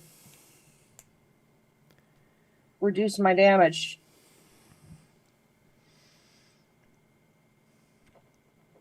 Okay, so this feat, second one, where it says you have a limited well of stamina that you can draw on to protect yourself from harm. On your turn, you can use a bonus action to regain hit points. Yeah, you is can that totally do counted that. Is that counted as like an action, or It's a bonus action. It says bonus action right there. You literally read bonus action. You're right. Yeah. Okay, Gotcha. Okay. It does say bonus action. You're right. All right. Yeah, so you just declare it, roll that D10, and add your con. I think your con to your level to your hit points.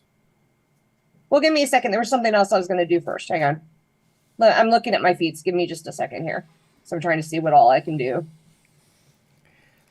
So I have a lot of feats. Well, since I am trying to kill you, I'll give you a moment.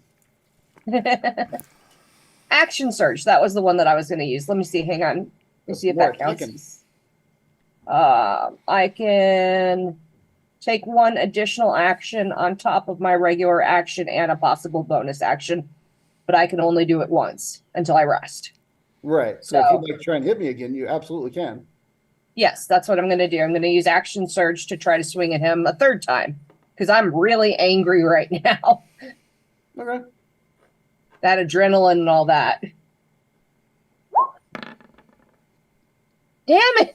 Like, all I have to do is hit him, but I'm rolling crap. It's because you're angry. Stop swinging angry. Right? Okay, so in that case, for my bonus action, I'm going to use the second win feat to get some hit points back. Okay. It says 1d10 plus your fighter level, so it'll be Wait, what level are we now? 6. Okay. So it'll be 1d10 plus 6. Yep. Roll a 10. Get 16 of those 20 back. That'd be awesome. Pretty close. All right, 14 points back. Yeah, that's nice. You're only down 6 now. Yep. All right. It's his action. He's going to attempt to grapple you. Because he just remembered that was something he should have done the first time. He can try. He will try. He's actually athletic. 12. I don't think that hits your armor class. Oh well. That's all he can do. He has, well, yeah, he can. He bonus action will disengage. And wait, like he just standing there with his weapon out, like that. He tried to grapple you, it didn't work. He just jumps back and was And he's got his short sword out still. He's a rogue. It's not blatantly obvious now. I mean, he's wearing the leather armor. He's got rogue stats. He just bonus action disengaged.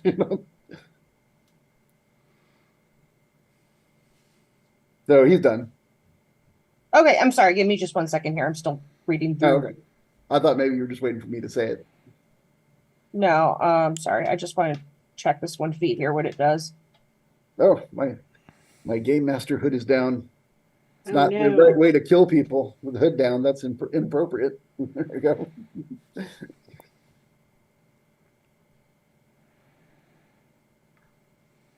Oh, it has to be a critical hit. Okay. All right. I was just trying to see what it's applicable. Ugh. Yeah. What it applies to. All right. I'm gonna go ahead and swing at him again. Hopefully I won't roll terribly this time. 15 misses. All right. Second swing. Eventually, your dice will remember that they work for you, in theory. There it Finally! is. Like, all I need to do is hit him. 10 Right. points. He takes 10. Mm-hmm. I will mark it down.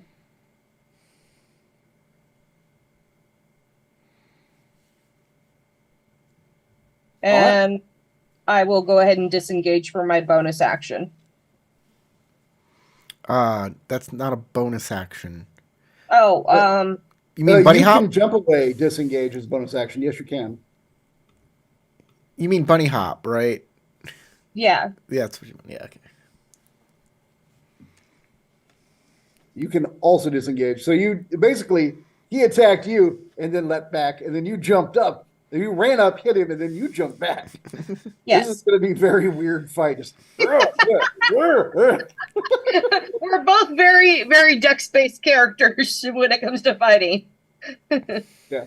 Oh, by the way, so that you're clear, that you are facing him, you have seen this fellow before. At the moment, he looks exactly like a Harlequin that you saw once a very long time ago. When there were 2 bounty hunters that came to grab you on a world a long time ago. I mean, One of them was killed by a hippo. The other one was not. I've basically figured out this dude's a bounty hunter. That's pretty obvious. Well, he has decided to mess with you by taking a form he's hunted you in before. Yes, well. Because, cycle him out. That's how you play. All right. So, he is going to strike at you. D20 plus 7. He's going to, you know what? I'm going to go ahead and try and grapple you again. Natural 20. However, grappling is a skill, which means it doesn't auto-succeed. You can resist. However, the odds of you beating a 27 with an acrobatics or athletics, I think, are bad. I don't think you can, but if you think you can, feel free to roll it. Yeah, I'd have to roll 20, basically. But I could try, right? Well, even with a 20, unless you have a +7, you can't. I have a +7. That's why I'm saying I'd have to roll Well, a then 20. you can. Yay! Yes. See- I have a 7 and +7 to acrobatics. Okay, well, see, this happened just last game, and I told Corey he could roll, and he made a big deal about the fact that he obviously couldn't win. So this time I tried to more than clarify, but it turns out you actually could win. I could, You all but make it's it very so hard. unlikely. So close. So close. All right. He is insane, got you in an insane hold, and you almost pull out of it anyway, but he's just got you. He is a wriggly little dude. And that is his turn. Is your turn now. You're grappled. You can still fight. You can still attack him, or you can try and break the grapple. But you won't be able to jump away anymore. That's fine. But I can still swing my sword at him. Absolutely. All right, then I'm going to do that. I imagine you're just taking the sword just straight. Just trying to stick it in him, basically, right? Pretty much. All right, 13 still misses. All right, first swing misses. Let's try this again. I don't know why I'm rolling so bad this time. Normally I do much better with this weapon. There you go. That'll do it. All right, so that is 14 points. Ouch. All right, so I'm down 24. It's owie. All right, cool. Well done. Now that he has you grappled, he is going to attempt to pin you. So essentially, it's the same thing. It's another grapple, basically another grapple check, and that's probably not going to do it. Would a 14 even hit your AC? My AC is a 14. Oh, it does. Oh well. There's not being grappled doesn't prevent you from stopping him from pinning you, so you can reflexively, not even as a reflex save, you just get to automatically resist. So you can make a athletics or acrobatics, whichever's higher, and try and beat his 14 to prevent being pinned. 17. You are not pinned. You're still grappled. You didn't just get to auto break the grapple or anything, but he didn't get you into a full. You are, unable to do anything. Right. All right. It is your turn.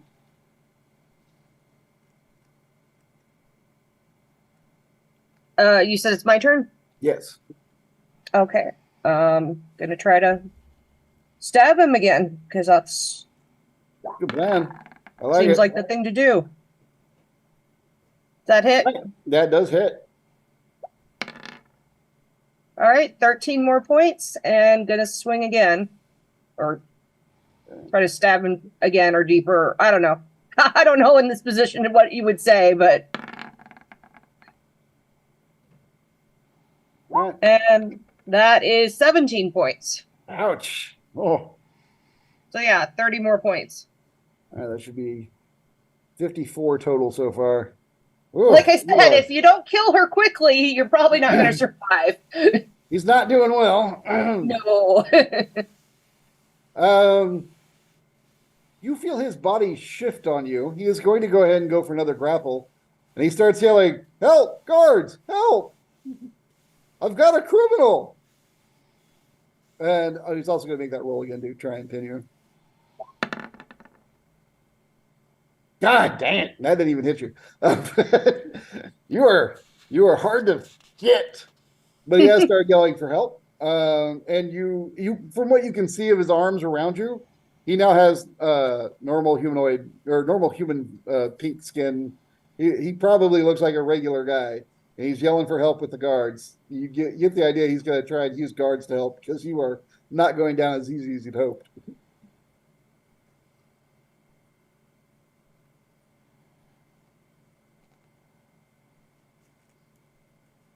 Your turn. I'm gonna cast a spell on my turn. Can I do that? Yeah.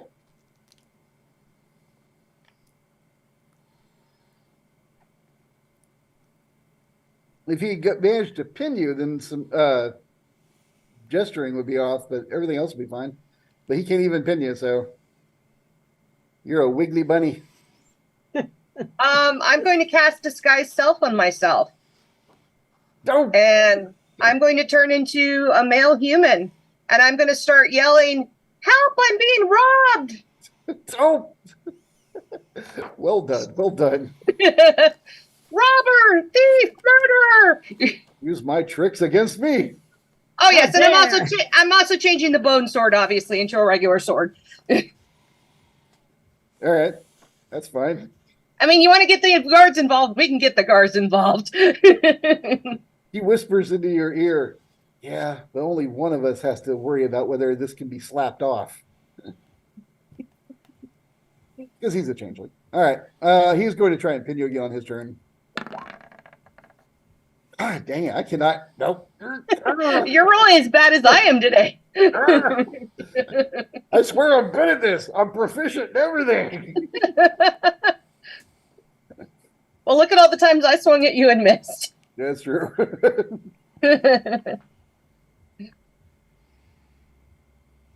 All right. By the time the guards get to, he's like, actually, we're lovers. This is foreplay. We wrestle around the ground for hours. Nothing happens. This van just tried to rob me. He was trying to murder me. Oh yes, say that again. That makes me so hot. All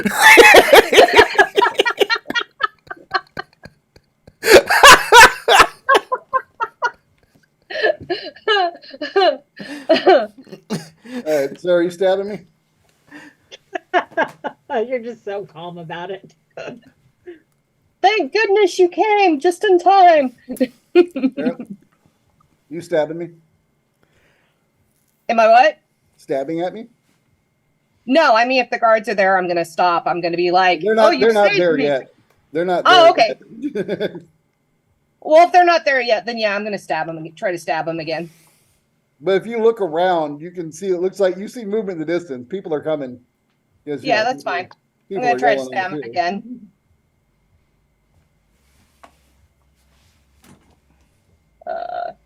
Sorry, I'm trying to. Oh, that's right. I'm like, why am I not finding my thing? Because I switched tabs. Okay.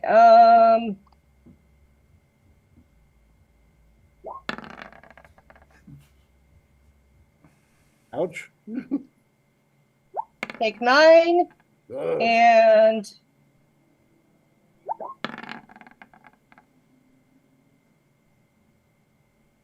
that hit. That's 17 hits exactly. 14. Oh, dang it. 80 total. Try to backstab me. Oh. All right. At this point, oh wait, he has one more chance to pin you, and then the guards will arrive because you actually went first in the round. So, hey, I hit your armor class finally. You can resist it. You only have to beat a 14 with acrobatics or athletics, whichever's higher. What am I? I'm sorry. What am I rolling? Acrobatics or athletics, whichever is higher. Right. Okay. That's right. Yeah, you killed it. All right. That is kind of my thing. He can't pin you, so he will bonus action, because he can still bonus action. He can release you at any point. He chooses to release you. Bonus action, he moves back as a retreat. He retreats. What do you call it? Disengage. It's like, bonus action, run like a bee. And then he looks like a helpless woman going, guards, please help. This Harlequin, it's her name is Anwei. She's the evil sorcerer. This thief is obviously crazy. You can see I'm not a Harlequin. You say this man or this woman? I said this thief. This thief. And this thief just tried to rob me. She stabbed me. The guards look her over, look you over. Her physical clothing does not change. So, because she's not using disguise self. she, he, they. I don't know their pronouns. I didn't ask.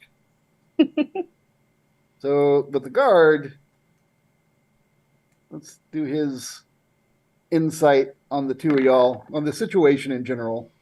It's like, both of you just stop where you are. Hey, I need some more help over here. It's like, I don't know who to believe here, right? They've both been stabbed, so. Everybody's bleeding everywhere. She seems innocent, but she's wearing like this, studded leather armor and has a sword. But you have a sword. I don't We've know. all got swords. We've all got swords, you fool. If you roll the one, it'd be like, and I have a sword. Oh, we're all guards. I can get my captain to vouch for me that I just came from my ship and I was attacked by this thief who tried to rob me, so I defended myself. Okay. That was the guard's action, was to say how and call for other people. On your action, are you attempting to persuade the guard or anything else? I'm trying to persuade the guard that I am a victim who's robbed and defending himself. So that would be persuasion? Yeah. Well, shit. All right. Definitely not good at that. We're so gonna get banned from this place. Oh! All right. I'm going to say that you did not beat his passive insight. No. Because he's not mentally affected. So he stares at you and has like no comment and just continues yelling for help for other guards. And has the sword kind of trained on two of you. He's looking more at you because you rolled really poor, and so he doesn't really trust you. And we'll say he's slightly chauvinist, and that's just a woman. What's she gonna do? And what she's gonna do is retreat, jump into the water. No, can't jump in the water. Why do I keep thinking this is a real pier?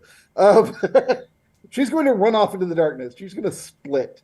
She's going to move her full movement, bonus action dash, and then action dash. So therefore, she runs 90 feet away. Because so you'll see the thief's trying to escape now. Stop her. Stop him. And as you say that, she's 90 feet away. And he's like, God damn it.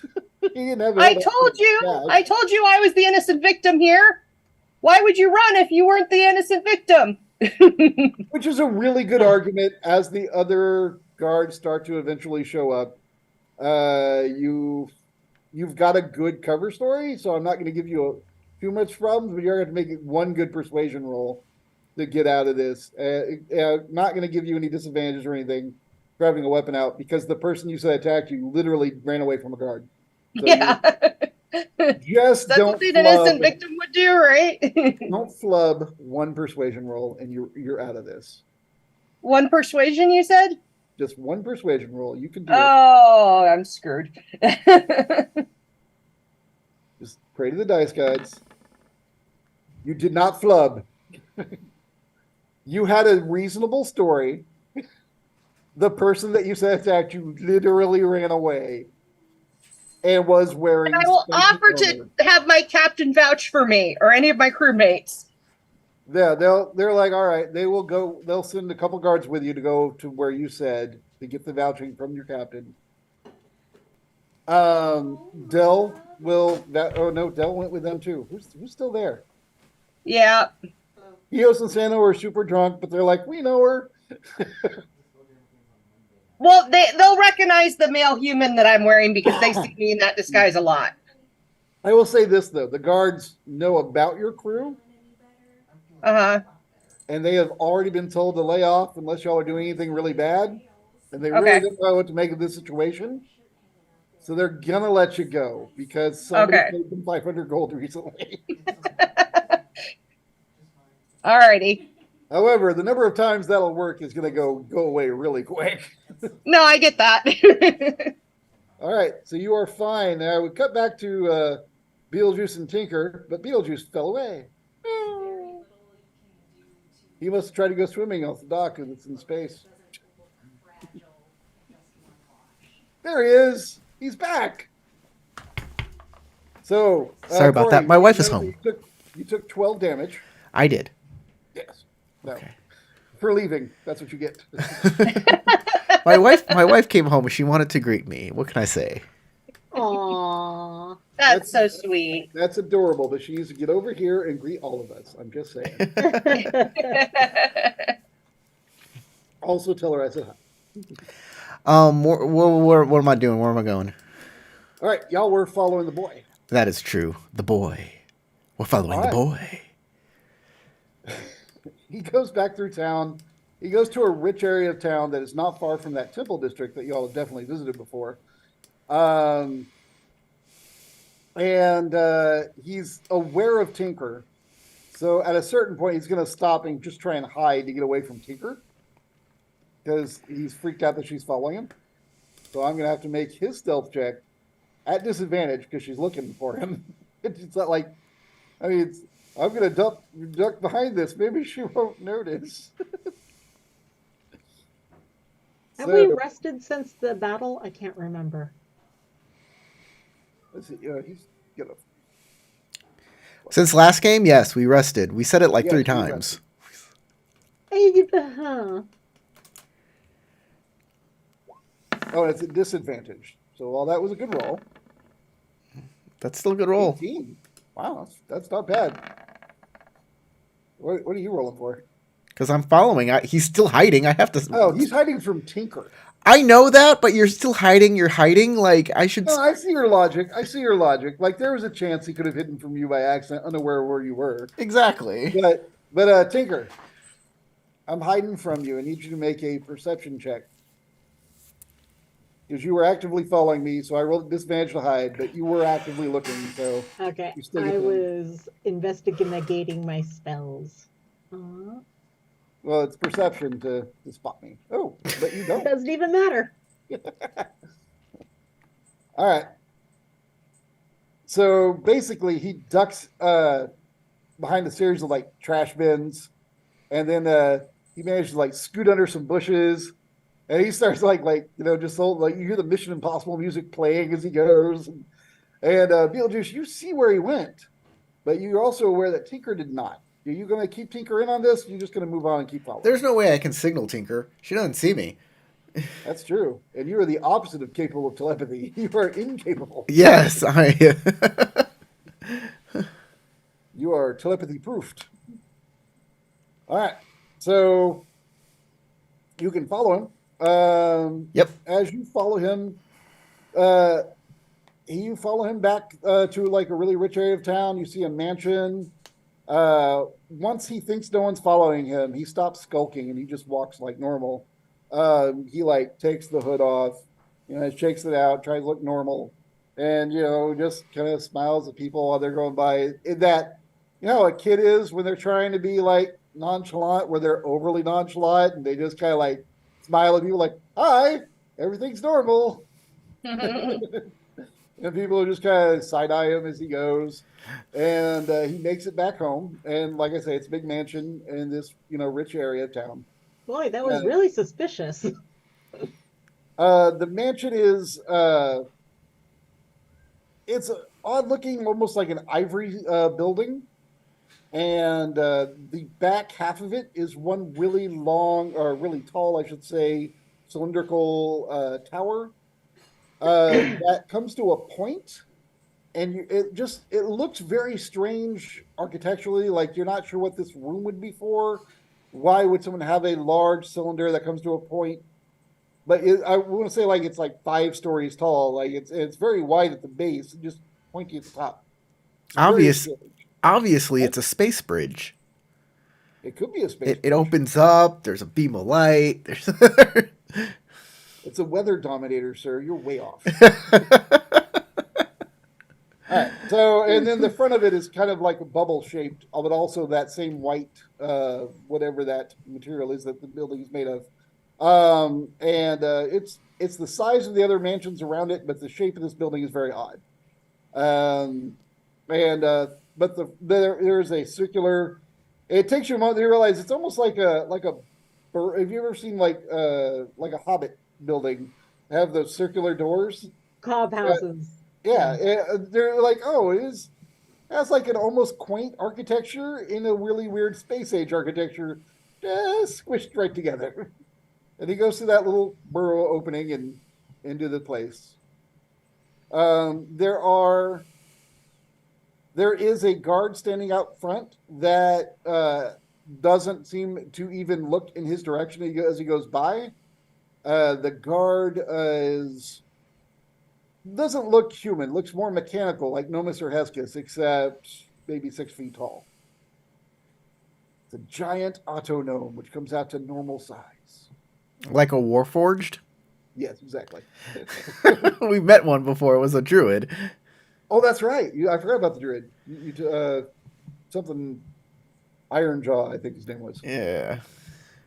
Okay. Well, I have no idea what kind of magical protections this place has, so I'm not going in there. Like I could go in there and get hit by 9 lightning bolts, or I could go in there and an alarm could go off and I could be surrounded instantly. I don't know what's happening. But this place looks like it's this place looks like a magical place. Probably. It has weird architecture. It's got a Warforged. Maybe I don't know. That said, like I'm worried that this kid is gonna go like. My biggest concern is this kid is going to rat us out to what's her name, Longgrave or whatever. Even if he doesn't like even if he has no malicious intent, he might do it like naively. You know what I mean? Right. Did you want to stop him before he got that far? He didn't say it. The thing is I don't know how I would approach him without looking like the total most evil person ever, skulking out of the shadows and talking like a with the piratey Cockney accent with a whip, saying don't tell anybody. How do I come off and not look like the biggest creep? I see your point. So you're saying no, you wouldn't have tried to grab him before going in there. Yeah, that seems like I don't want to scare the kid either. But I think it's really important that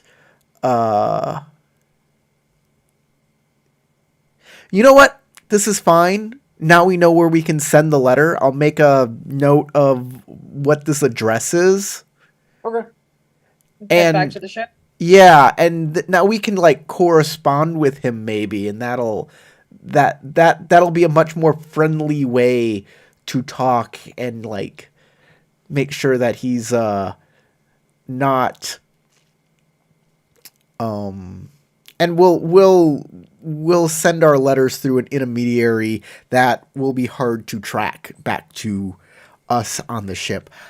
I think there are ways to do this in a much more safer way. Anyways, he does know who we are and where we're ported to, so I don't know. We'll see what happens. We'll play it by ear. We need to just get out of there, honestly. Yeah, well, we gotta do it like the right way, and even if we're attacked for it or we have some sort of disadvantage, like I'm okay with that as long as we're like being good people about it. So I'll come on back to the ship at this point. All right. So I'll tell you about what happened to me, and I'll be like, we need to get out of here before that bounty hunter sends somebody after us. Or comes back himself. Wait. This guy sneaked onto my ship in order to stalk you. All right. Yep. Let's go find his contract. I look for his contract, and I see what happens when he breaks the contract. What's the penalties here? Oh yeah, you allowed them to cross out things on the contract before signing it. Right. That's true. You did. On this person's contract specifically, They crossed out pretty much all penalties. What? We would have And you crossed out didn't everything. notice? There were a lot of Yeah, it people. feels like we would have noticed that. There were a lot of people. There were a lot of people, and also you were like feeling weird about having them sign demon contracts, and when they point out that the stuff was weird, but now that you think about it, Bulldog, the fighter, was the one who was like, this is weird. He was also the one you rolled the worst on, which wasn't terrible, but you was not the highest when you did an insight check on everybody. He was the one that I was actually like on the edge of my seat watching you roll, but you had to get a 19 because deception is the thing that he is Best at. Yeah, he's stacked on it. There's a rogue thing you can do where you get double proficiency on one thing. And for Yeah. a changeling, it's gonna be deception. Yeah, I mean, it feels like if you're a bounty hunter, you need to be good at being sneaky and lying to people. Yeah. So I was on the edge of my seat, but that was the only one that you weren't up in the 20s with your insight on, and I was like, "Whoo!" That would have just made that go quick. So I have a question. How many pages is this contract? They're kind of thick. They're like, but they're only like 6 or 7 pages. They're like phone books, but they're way too long to be normal contracts to get people to work. Do they sign every page or do they just sign the last page? Just the last. All right. I'd go to the Berserker's contract. Okay. I take the top 6 pages and I replace those and put those on top of his contract and replace it with the other. Then I look at the penalties. Okay, you just want to know what he scratched out? Yeah, I want to know what he's... First off, I do want to know what he scratched out, yes. I mean, I guess it's possible that we just weren't paying close enough attention, but I feel like it was very much understood that they could cross out things that were expected of them, but not cross out penalties. Like if we'd have been told that, I think we would have been Hold like, on, no, I got a plan on this. Sarah, I got a plan on this. All right. What- Okay, the penalties on these contracts were insane. Like, Were they? What did they say? If you try to leave, What, things like that. They were. All right, fair enough. what did it... Wait. That's why y'all were like, "Oh, okay, sure, scratch that out. That's stupid." Fair enough. But yeah, as you go through it, I guess make an investigation, and I'll give you a lot of information based on what you roll. All right. Sounds fair. Because none of y'all are lawyers. Well, that sucks. All right, so I'll give you some info. I mean, you are comparing notes here. Yeah. The obvious stuff. You don't get to have his soul, stuff like that. It looks like the Battle Rager didn't scratch out anything, but he also signed it with like a series of dots and lines that you assume counts as a signature if he intended it to be so. Whereas this other person, he meticulously went through. He did scratch out a lot of things, but they were all kind of crazy. Some of them were like regular fines, like you can't come after him for money if money is missing from the overall share of hoards gathered from plundered ships. You can't church his share for missing shares. Basically, he kind of rearranged some of that, which seemed a little unnecessary. You're like, nah, that could have been left in. Beyond that, though, you don't immediately see anything that makes a lot of sense. But also, keep in mind these contracts are written to be purposely confusing. So from what you can read from this, it doesn't look like he crossed out anything too important. What I'm going to do is I'm just going to tally up all of the fines that he incurred by attacking a fellow crewmate and abandoning ship. Okay. I'm going to tally all those up. I'm going to take the first 6 pages from the Berserker contract. I'm going to put them on his last page and put the 6 pages from the Berserker. I'm going to put it on his. I'm going to take those 6 pages and I'm going to go to the guards and I'm going to make a bounty on him for what is owed. All right. Nice. You make I like it. You make a bounty for Brawl Dog the Fighter. I will say to the guards that this is a shape changer that came aboard under false pretenses. He did sign the contract with a name, but it's probably not his real name. It's signed Brawl Dog. So But we'll give him a description of what he actually looks like. we don't know what he actually looks like. We have no idea. I do. You saw. I described the Harlequin to you. That's not him. He's a changeling. Oh yeah. You can tell her. Tell her that what they look like. She doesn't know apparently. I don't really know what they look like either. I have no idea. I really don't care about changelings as a character. I'm like, I think playing a changeling as a PC is like cheating. I really do. It's like why would you play a regular thief when you could play why play a swindler when you could play just a changeling? It's like easy mode. It's like these are things that you're supposed to fight against because they have that unfair advantage. They're not things that PCs are supposed to have. And that's just how I feel. That said, I mean, if you want to have fun being a changeling and stuff, I get it. I understand that. Hey, I will say this though: if you're playing in a world like Eberron, where they're a standard race, and there are a lot of other players, and other players are playing them, choosing not to is like hamstringing yourself. Yeah, it's hamstringing yourself too. They're so much more powerful that if you're not playing one, like, what are you doing with your life? But that said, I think Eberron as a setting, and this is a hot take. Eberron as a setting is terrible for Dungeons and Dragons. It's a steampunk setting, and you should use a steampunk kind of rule set for that. Should be its own kind of thing.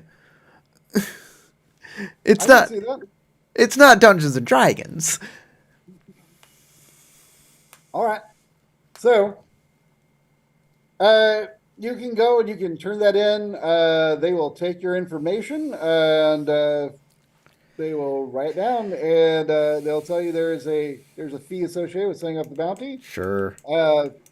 Essentially, how much are you looking to get? And this is kind of like you can say, like based on that, he owes 150 gold to your crew.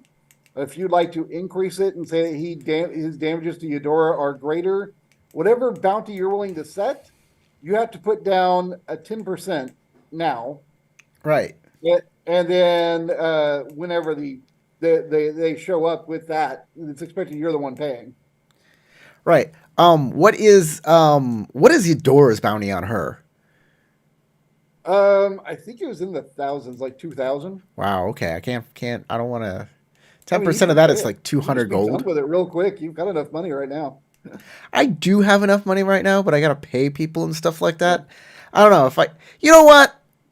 Why not? This is Eudora we're talking about. We'll match. Here's the thing. Do you want to talk to Eudora about that first? Or are you just gonna go pay it? I mean, she didn't say she went with you. She seems to be gone right now. I think her computer froze. Tinker seems to be gone. It's just you. I'm right here. Sure, okay. I'll my charger because my phone was dying. I'll come on back, and I should talk to Johnny Lodestone too about who this person was that he grabbed, if he knows anything more about this guy. But Johnny Lodestone, he's probably a guy that likes to keep his sources to himself. But I'll tell him. I'll say, hey, I'm putting a 2,000 gold piece bounty on him, so you can get that on that first if you. Or if you know somebody. All right, do mark off the 200 gold from the party treasure, or whatever the 5,000 gold y'all have. Shouldn't be a big deal. Yeah. But that will be the 10% down you put for them to put the official bounty out. Excellent. I'll tell. And then, if y'all want to go find Johnny, that's fine with me. Adora, what do you think? What do you think about this tie-up? I mean, we'll probably. I don't know. I'm still worried about more bounty hunters coming if that kid talks. Oh yeah, I know where that kid lives. He lives in a big white like wizard's tower over in rich people district. He's got the my posh. nephew. He's so posh. He's posh as all get out. He's my nephew, but not my nephew. Yeah, It's very exactly. confusing. Tell you what. I know where he lives, but if you show up there, it might spook the lad. So why don't we just, like, send him letters, send him correspondence or something, right? And don't send it from the ship and from yourself. You know, send an intermediary or somebody you can trust. Yeah, obviously. You know, maybe give the message to Johnny, and Johnny can give it to somebody else who has discretion, and then the letter gets to the kid. And make sure it gets to, like, the kid and not to, like, anybody, his parents or whatever. But yeah, that bounty hunter's going to be back, and he knows where I am now. He knows what I look like, what my aliases are, who I'm hanging out with. I'm fine with that. I mean, we're going to have to deal with him sooner or later, and I'll tell you what. We can put a bounty on him. We got the bounty on this guy who's hunting you, under the pretenses that he's a ship jumper, right? So that's good. Yeah. He wasn't part of my crew and he betrayed my crew, and that's a great pretense for a good bounty. You're On back the at ship, upside, right? on the upside, he probably won't share that information because he doesn't want anyone else to get the bounty. You're back on the ship having this conversation, right? Yes. I sure. Okay. We need to find Johnny. That's what we need to do. Yeah. I'll tell you what, though, that bone sword, make sure no one sees that, because that's an identifying mark on you now. Oh, I know. You've seen her, like, using spells to change it when she changes her face. You want a different disguise? I don't know. You're always seen with... I'm going to have to use new disguises from now on. None of the same faces, because he knew what they looked like. You want to know what you should do? When you're with me, be a member of the crew that you know already that's not ship? with us. Yeah, smart. Right? Right. Yeah. So, like, if I'm around and Dell's not, you can look like Dell. And if Sure. you're with Dell and I'm not around, you can look like me.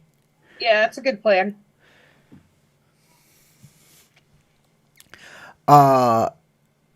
Anyways, let's go see Johnny. Where did Tink go? Where's Tink? I think we lost Brenna. Maybe she went to the bathroom or something. She's there. I can hear her.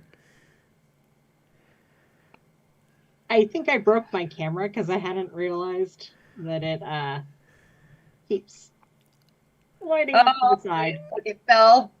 Yeah, I knocked it over earlier and then it's just not quite been the same. Gotcha. Yeah, that sucks. And I don't, ever look at myself. I look at you guys and your lovely faces. We're watching you slowly scoot off screen. See, I told you I broke it.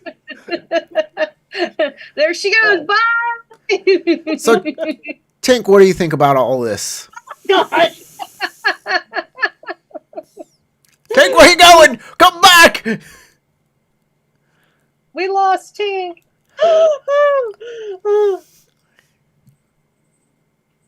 She doesn't really have an opinion one way or the other. All right, what do you think about the kid? I know you were following him for a long time, and I was too. You just couldn't see me. I wish I could have told you where he was going, but then I would have, everybody could see me then. She's really kind of on the fence because he could maybe be a spy, but then again, he could also just be in trouble, and I don't know. I tell you what, Tank. She could have eaten the kid. All right, Tink. How about this? We got a bunch of these +1 swords and daggers and whatnot, right? Oh, trust me, I remember her hauling all those back. Maybe you can trade them for, like, rings of messages, and then we can talk to each other, right? I suppose we could. That might be a good thing for us if like one of us is in stealth or one of us gets attacked unnoticed, and then we can all come rush to the rescue because we got a message using our secret decoder rings.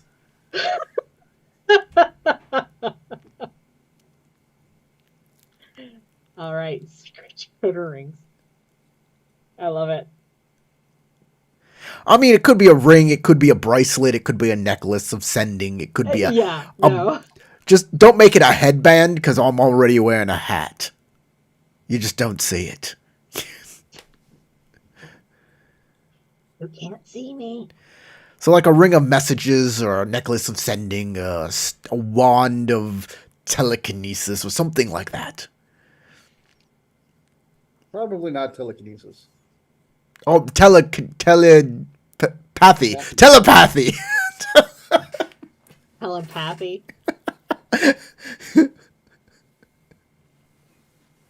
Yes, telepathy. Hey, Corey there. You know you're immune to everything that you've mentioned, right? Not sending. Those am I immune to sending? You are, not message. The cantrip message is different. It literally, I whisper under my breath, and the whispering sound is literally magically transmitted directly to the ear of the person I want to talk to if they're within 150 feet. So that you would not be immune to. You could hear that, and then you can also respond. You whisper, and the sound is just gone and appears in the other person's That might be the best one if we have like a magical item that can do message. And it's a cantrip. So if you have a magic item that can do a cantrip, it can do it all day. That might be good. Just something of that nature. Remind you, I cannot receive or send telepathies. You tried to mentally contact him, but no one was home. The doors are all locked up tight. I've unplugged the phone.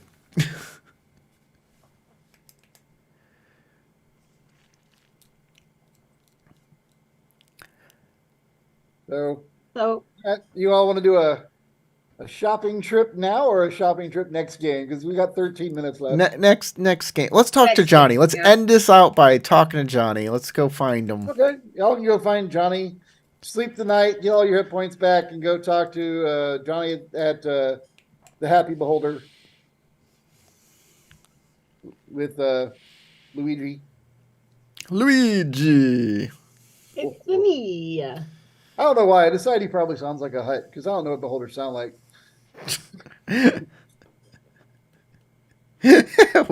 What does a beholder sound? I mean, he's got the really big mouth, so you'd think he would talk like this. Hello.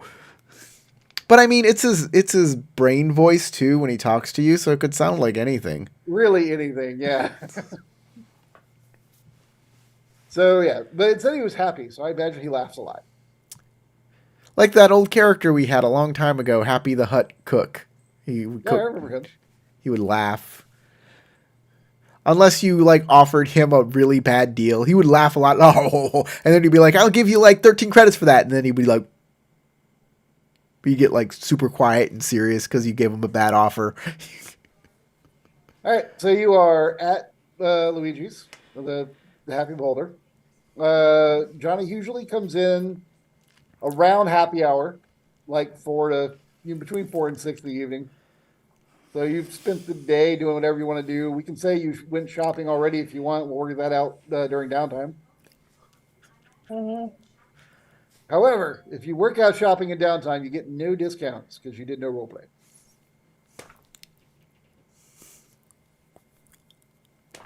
Yeah, it's your money. I don't give it. All right. Hey guys, what are you doing here? What's going on? Hi. How was your adventures on? You hang out with the Moon Elves, right? On Saloon. Right. We battled a bunch of evil clowns. Ooh, space clouds. Those are weird. Very weird. They Did all any of them explode in the sparkles? That's the weirdest. No? Oh, well, that's a thing they can do sometimes. So we got two things to ask you about. One, you said you were going to get some jobs, but before that, Eudora has something she needs to talk to you about. No, right? So one of the guys you found for us was a bounty hunter who was snuck on board and attacked me. Ooh, that's really awkward on me. I do screen them. Which one was it? What was his name? Raw Dog. Yeah. I think his name was Raw Dog. That's what I kept hearing in my own brain. But Brel, Brel. Brel. You mumble, Howard. It's hard to understand what you're saying sometimes. Brel Dog, not Raw Dog. Who can tell? Well, why would I name it that? Come on. I know you didn't. I don't know why you name a lot of things the way you name them. You don't have my weird brain. You mumble. Yeah, I thank the universe for that all the time. You just Thank God. Real dog, huh? Give me a moment. He goes into his pouch. I don't know if you know what a handy haversack is out of character. Essentially, it's sort of like he has a tote bag that he opens, but it's actually also a smaller version of the portable hole, or not portable hole, bag holding. He goes through some stuff. He pulls out some files, looks through it, and here it is. He pulls out a notebook and he's looking it over. Yeah, I remember meeting him. It was shortly after I posted that I was looking for people for your contract. He's the first time I encountered him. I mean, I interviewed him really thoroughly. I mean, I actually do my diligence there. I'm embarrassed. I'll tell you what. I will make it up to you. I can either give you a line on a really great job, or I can replace your crewman, or both. Actually, I can do both. You want another crewman? I'll find you someone else. Do you have any info on where this guy came from or how to find him? I can tell you what I know. Absolutely, sure, yeah. All right, so like I said, I hadn't met him before I'd met you. I did ask him a bunch of questions about where he was from. He said he flew with the treasure fleet. Are you familiar with Colterans? They're he explains who the Colterans are. They are basically it's a big fleet. And they're very rich. They're kind of Asian themed. Like if you were to look at like old D&D worlds, it's kind of I think they have like a like East Asian theme to their ships and such. He seemed like a solid fighter. I asked him to improve his skills, and he was very, very fast. He said he called it being a finesse fighter, and he whipped his swords about super fast and all that. I mean, he proved his skill, and but I'm guessing. Did you tell him that he was a changeling? Did you actually say that part? Did we tell him what? Did you tell Johnny that man was a changeling? Not that I heard. Okay, then he's like, I really don't know what to tell you. Like, people knew who he was from his previous ship. I described him. They knew who it was. So, I mean, I can tell you what ship he said he came from. So, this guy is a shapeshifter of some sort. So, that's so maybe, yeah, he may have assumed the identity of a real person then. Probably did, since his credentials checked out. Hard to check for shapeshifting. Fair enough. Hey, the only way to do that would be to just beat everyone unconscious as you interview them, and if their body changes form, then I suppose you'd know, but it'd be real hard to get people to work on your ship after that. I'll tell you what. It would, yes. I'm putting a 2,000 gold piece bounty on him. So if you can find any information or you want to send that along, Yeah, I can share what I know. Sure. make sure people know. Make sure people are on the lookout for this guy, so they can cash in and get that money. Cause I want that guy. Well, the only problem is if he assumes someone else's identity, or we might end up getting the wrong person brought to us. No. I put the bounty listing as a changeling posing as this guy. He All came right, all aboard a right. ship. I didn't. I'm not All right. trying to go after the actual brawl dog. Yeah, yeah. All I right. Okay, fair enough. Yeah, sure. I can tag that on. No problem. Yeah, I'll let them know. I'm sorry I can't be of more help. Changelings. However, I do know of a possible lead for you. I mean, if this person turns in bounties and gets paid, if they're big bounties, unless the person carries the cash with them, even if they don't do that, I mean, they don't just trust anybody to walk in and say, I'm so and so. There's license for bounties, bounty hunting. There's an office not far from here. I feel like y'all talked to me about this office before once. And he tells you all again where the bounty hunter office is. I mean, if he's ever turned any other bounties there, maybe you can figure out who he is from that. great, excellent. Thanks. That's the kind of stuff we need. That's it. Yeah, glad to help. Again, sorry, really sorry. How about the other three? Are they all right? Yeah. Everybody else seems to be working out great. The berserker is he's a little too happy to do stuff. Yeah, I think that berserk is the right word. But in battle, impressive. Not fun to watch, but impressive. Maybe fun if you got a strong stomach. I don't know. He did bad things to a cow when I asked him what he was capable of. I had to buy a cow. What about this job you got? All right. It's an incredible job, and I'm excited to tell you, you're going to be amazed next time on Spelljammer. Sure, sounds great.